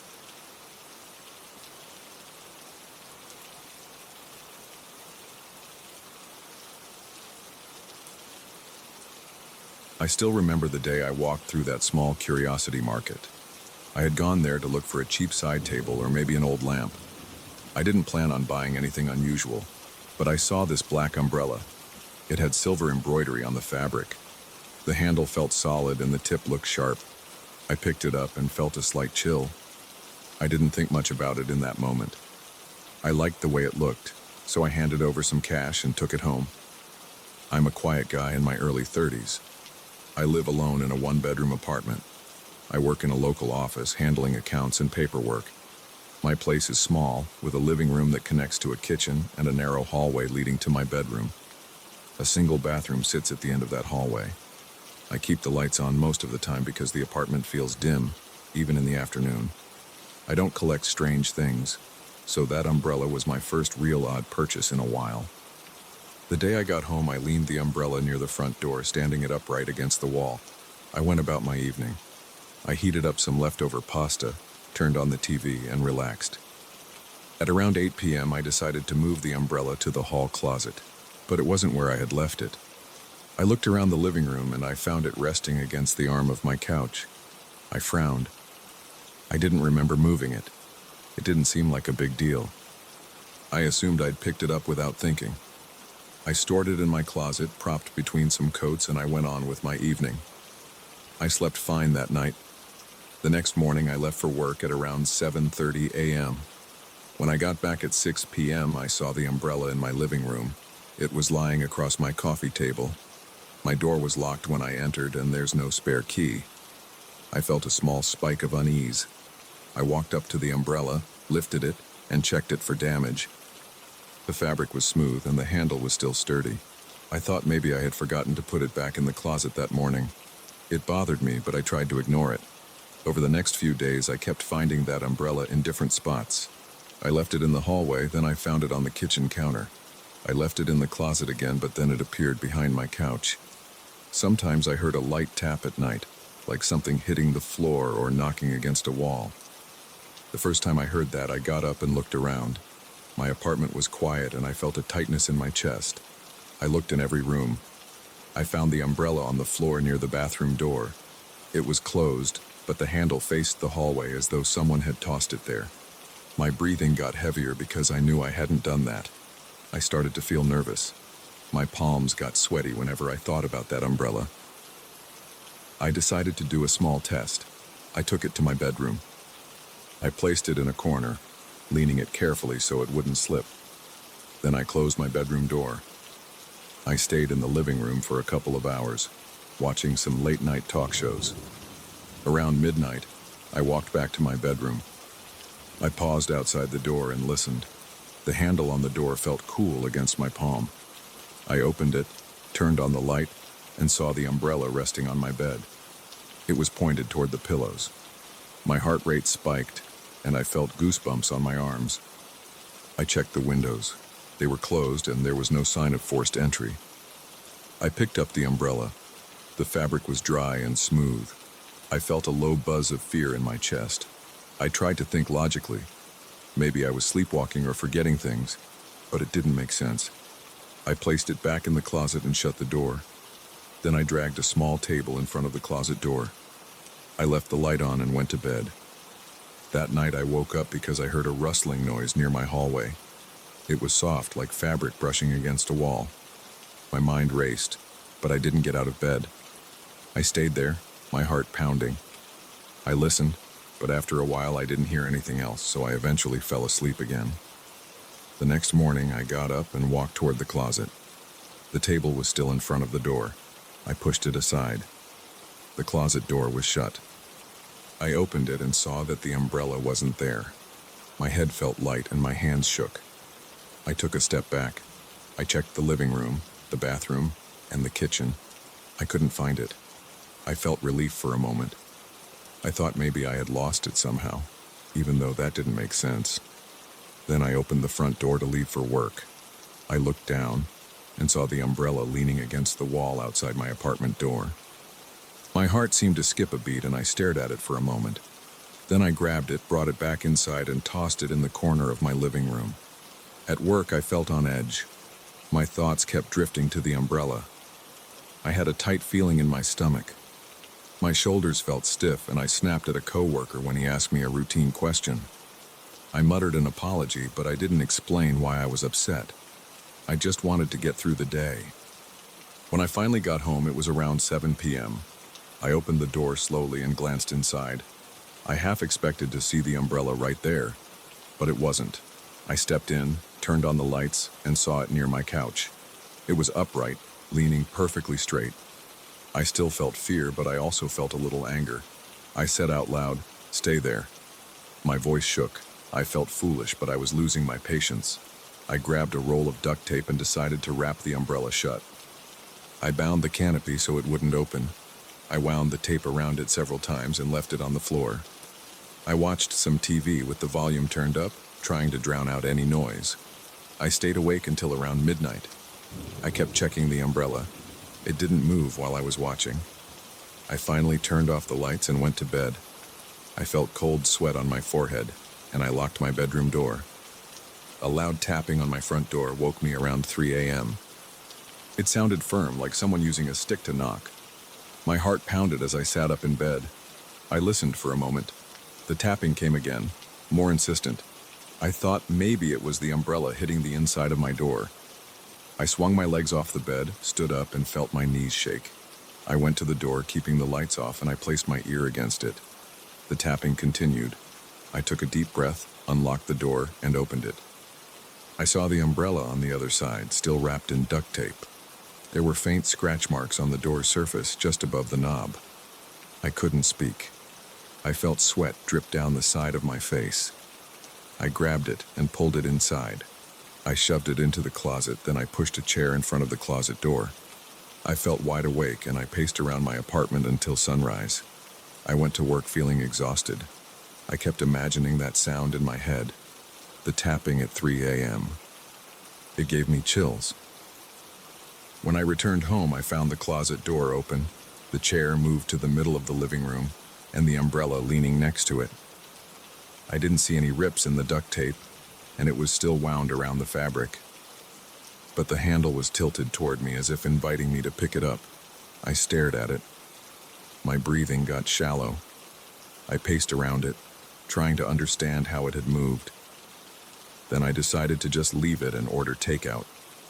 I couldn't deal with it right then. That evening, a storm started outside. Heavy rain pounded against my windows, and I saw flashes of lightning. Thunder shook the walls. I lit a couple of lamps and tried to ignore the umbrella in the corner. The sound of the rain grew louder. Then I heard a thud near my front door. I walked over and saw the umbrella resting against the door, hitting it with a dull knock. It seemed to push at the door with every gust of wind. I felt my heart thudding in my chest. I stood there, frozen. Another flash of lightning lit up my living room. I exhaled and decided to open the door. I was tired of the feeling that I had no control. I stepped outside into the hallway. The umbrella was in my hand. I glanced back at my living room, then I closed the door. I rode the elevator down. My plan was to throw it in the dumpster behind the building. I reached the lobby, stepped outside, and got soaked by the downpour. My clothes stuck to my skin. The wind was cold, and I felt my teeth clench. I walked to the dumpster, lifted the lid, and held the umbrella over the opening. My arms shook. The wind picked up and tugged at the umbrella, even though it was still bound with tape. Then something in my gut made me stop. I felt an urge to open it, even with the tape. I fought that urge. I tossed the umbrella into the dumpster and let the lid slam shut. I stood there in the rain, breathing heavily. I looked around. The parking lot lights made everything look gray and wet. I heard the wind whistling in my ears. I felt some relief. My shoulders loosened a little. I walked back inside, water dripping from my jacket. I took the elevator up to my apartment. I unlocked the door and went in. I quickly changed into dry clothes and grabbed a towel. I sat on my couch and tried to steady my breathing. The storm kept raging outside. I kept imagining the umbrella crawling out of the dumpster, but I told myself that was impossible. A few hours later, close to midnight, I heard a hard knock on my door. I jumped up, adrenaline shooting through my chest. I stood still for a moment, hoping I had imagined it. Then the knock came again. The sound was loud and deliberate. I felt my pulse in my neck. I stepped to the door and opened it a crack. The hallway was empty. But I saw wet footprints on the floor coming from the elevator. My entire body felt tense. I stepped out into the hallway, and I followed the footprints. They ended right at my door, then vanished. I looked around, but saw no one. I walked back inside, locked the door, and turned the deadbolt. I grabbed a chair and wedged it under the door handle. Then I sat on the couch and watched the door. The minutes passed slowly. The storm still raged outside. Lightning flashed through my windows. My hands kept twitching in my lap. I didn't want to go anywhere. I wanted to stay inside and wait for morning. Around 2 a.m., I heard a dragging noise in the hallway. My stomach tightened. I stood up, pressing my back against the wall next to the door. The dragging sound stopped at my door. Then I heard a gentle scrape against the wood. I whispered to myself, "No, no." I felt my arms trembling. I had left the umbrella in the dumpster, but I knew it was outside my door again. My mouth went dry. I stayed against the wall, listening. Another soft knock. I didn't open the door. I stayed quiet until it stopped. Then I waited more, counting the seconds. Eventually, I slumped onto the floor. I didn't sleep. When morning arrived, the storm had ended. The sky looked gray through my windows, but there was no more lightning or thunder. I unblocked my door and opened it slowly. My hallway was empty. The floor looked dry. No footprints. No umbrella. I walked to the elevator. I checked around the lobby and out in the parking lot. I didn't see any sign of it. I went to the dumpster. The lid was closed. I pushed it open and looked inside, leaning over the edge. It was filled with trash bags. I couldn't see the umbrella. I climbed down from the dumpster, wiped my hands on my jeans, and stared at the building. Everything seemed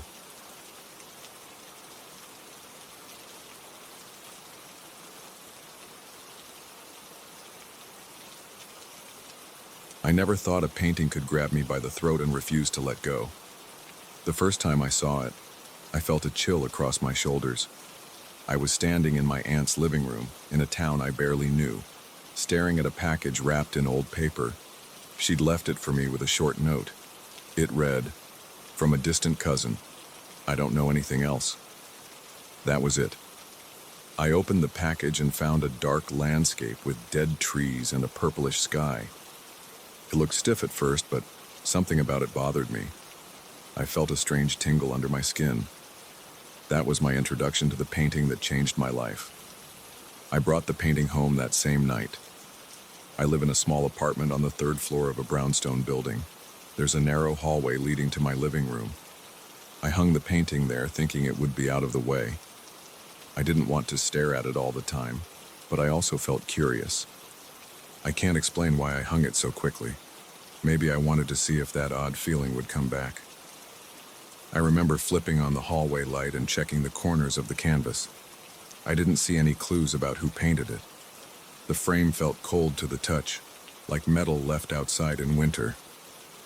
When I stepped back, I noticed that the scene had these skeletal trees with long, twisted branches.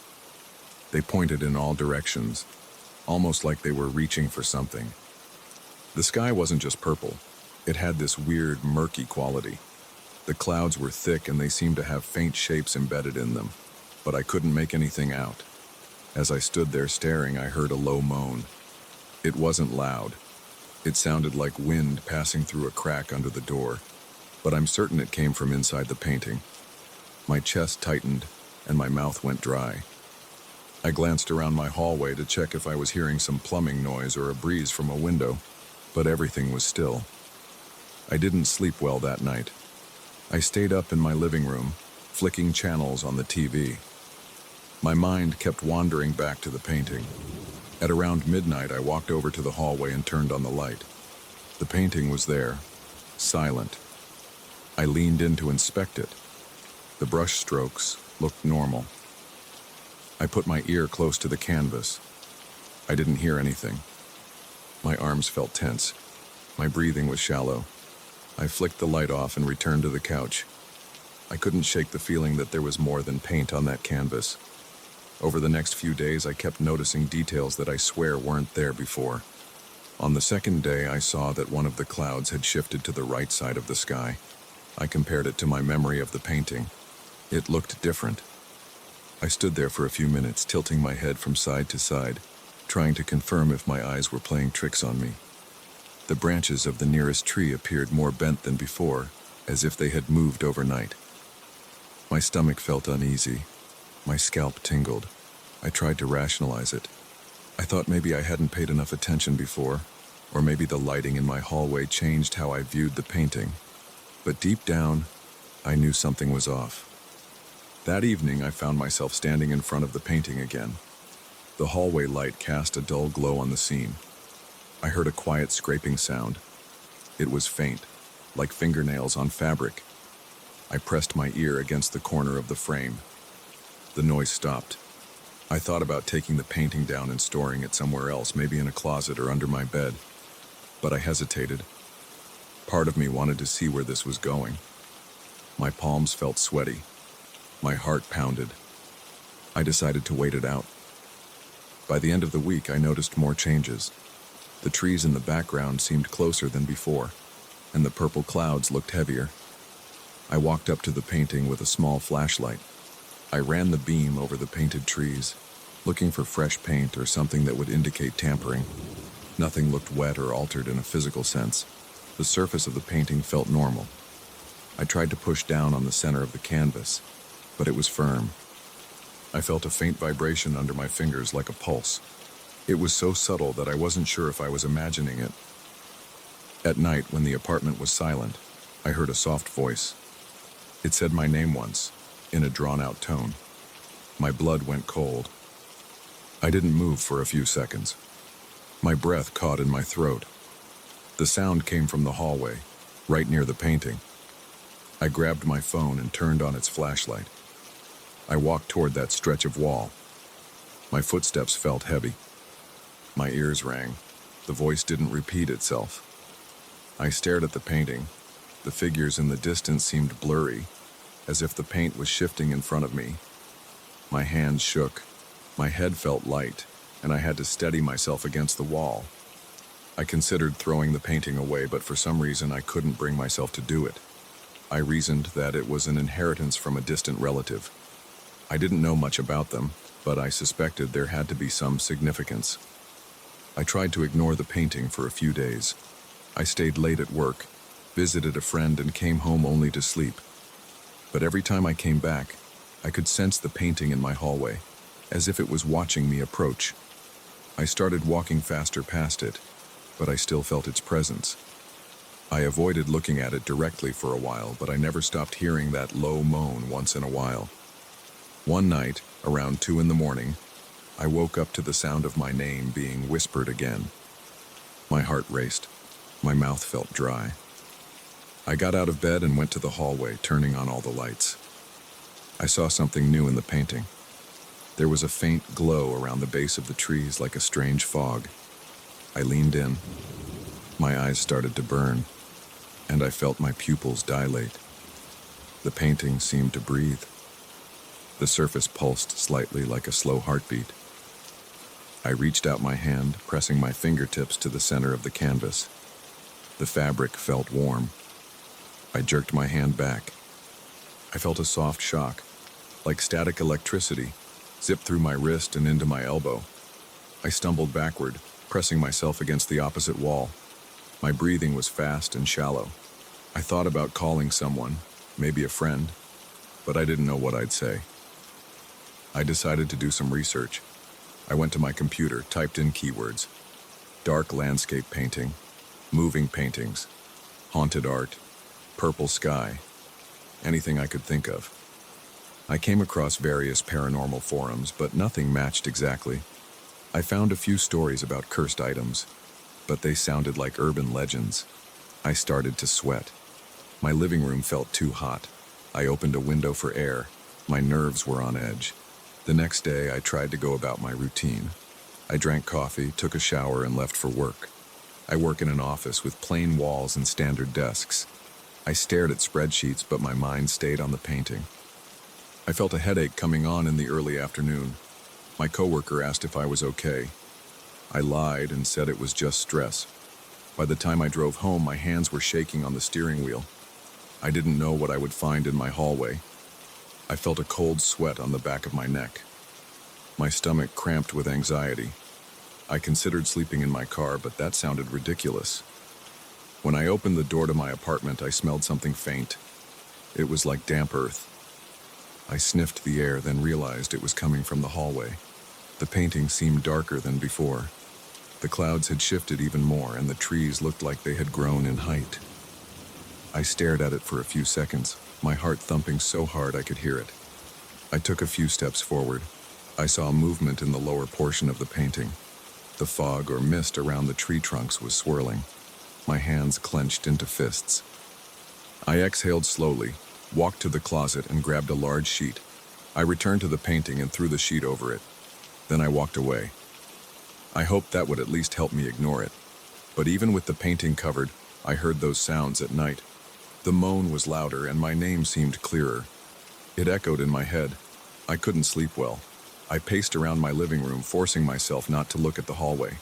My chest felt tight and my head throbbed. Around 3 a.m, I finally snapped. I marched over to the painting, ripped off the sheet, and stared at it. The sky in the scene was almost black now, with a swirl of purple near the horizon. The trees looked soaked, as if they were dripping something, but I couldn't see what. The entire painting had more depth, like the scene had a 3-dimensional quality. I inched closer. I saw shapes moving between the trunks, but they were too dim to identify. I heard my name again. It wasn't a scream. It was a whisper that floated from somewhere behind the canvas. My arms felt covered in goosebumps. My throat was dry. I could hardly swallow. I touched the frame and pulled the painting off the wall. I took it into my living room and propped it against my couch. I turned on every light in the room. I kneeled down in front of the painting, trying to figure out if there was a mechanical trick or hidden device. The back of the frame looked ordinary, just wood and a wire for hanging. I tapped it a few times. It sounded solid. I brushed my finger against the surface again. The material felt warm and alive. I recoiled. My wrist twitched. A wave of nausea passed through me. I went to the bathroom and splashed cold water on my face. I noticed my reflection. My eyes were bloodshot. My skin looked pale. I felt weak, and I hadn't been eating well for days. My mind raced with the idea that this thing was draining me. I didn't have proof, but I felt awful. I decided I needed a break from the apartment. I grabbed my keys and jacket and left, heading for a diner a few blocks away. Once there, I sat at a booth, ordered a coffee, and stared at my phone. My leg bounced under the table. I tried to calm down, but my thoughts kept racing. I pictured the painting waiting in my living room, shifting and calling me. After about an hour, I went back home. The hallways in my building were empty. Everything was quiet. I walked inside and saw the painting still against the couch. The colors looked less intense, almost as if it was resting. I felt strange relief. I set my keys on the kitchen table and turned on the TV for background noise. I sat across from the painting, watching it from the corner of my eye. Occasionally, I saw small changes in the brushstrokes, like the surface was rippling. I kept the lights on, afraid that if I turned them off, something worse would happen. In the following days, I tried to observe it without letting my imagination go wild. In daylight, The painting didn't look as threatening. The purple sky was still murky, and the trees were still twisted, but the movements were subtler. I stopped hearing the moan as often, but at night, it became more intense. The paint glowed faintly, and I heard whispers. They formed a pattern, almost like a melody. They repeated my name a few times, then faded. I caught myself answering out loud once, asking what it wanted. I immediately felt foolish. My neck muscles tensed. I felt trapped in my own home. One night I decided to confront it. I turned off the TV, lit a single lamp in the corner, and stared at the painting. I braced myself, breathing slowly. I approached the painting and touched its surface. It felt like pressing my palm against the hood of a car on a hot day. My skin tingled. I felt an odd sense of pulling, like gravity was heavier near the canvas. My head spun. I took my hand away and felt a static shock again. My heart pounded. I crouched down and looked straight at the largest tree. I saw movement in the branches. They swayed, and I heard the distant rustle of leaves even though they were painted dead and gray. My teeth clenched. My breathing was sharp. I wanted to tear the painting apart, but something held me back. I decided to leave my apartment and spend a few nights in a motel. I locked the door behind me and didn't look back. The first night away, I felt like a huge weight was gone. I slept for almost 10 hours. My body felt stiff in the morning, but my mind was clearer. I considered leaving the painting there forever, but I also worried about it. I couldn't shake the feeling that it was a doorway to something else. I wasn't sure if I was protecting myself or if I was abandoning the painting to grow stronger on its own. My nerves were raw. I spent most of the day pacing in the motel room, flipping through channels, ignoring calls from friends. Finally, I decided to go back. When I entered my apartment, the first thing I noticed was the stale air. The second thing was the painting. It had shifted to the left side of the living room wall. I hadn't placed it there. I had left it leaning against the couch. My pulse jumped. I slowly walked up to it. The scene looked the same, except the sky was almost entirely purple-black. The moan started again, a deep vibration that felt like it was echoing in my chest. I stepped back, holding my breath. Then I turned on all the lights, grabbed the painting from the sides, and put it face down on the floor. The moan faded, muffled.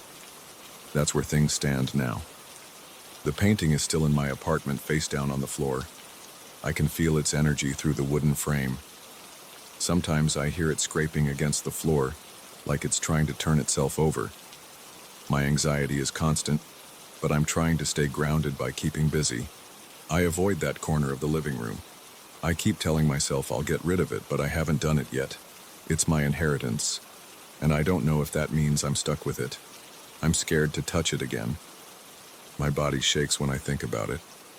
I don't know if it wants me to join it or if it wants something else. I just know that it's there and it's waiting, and I can't look away.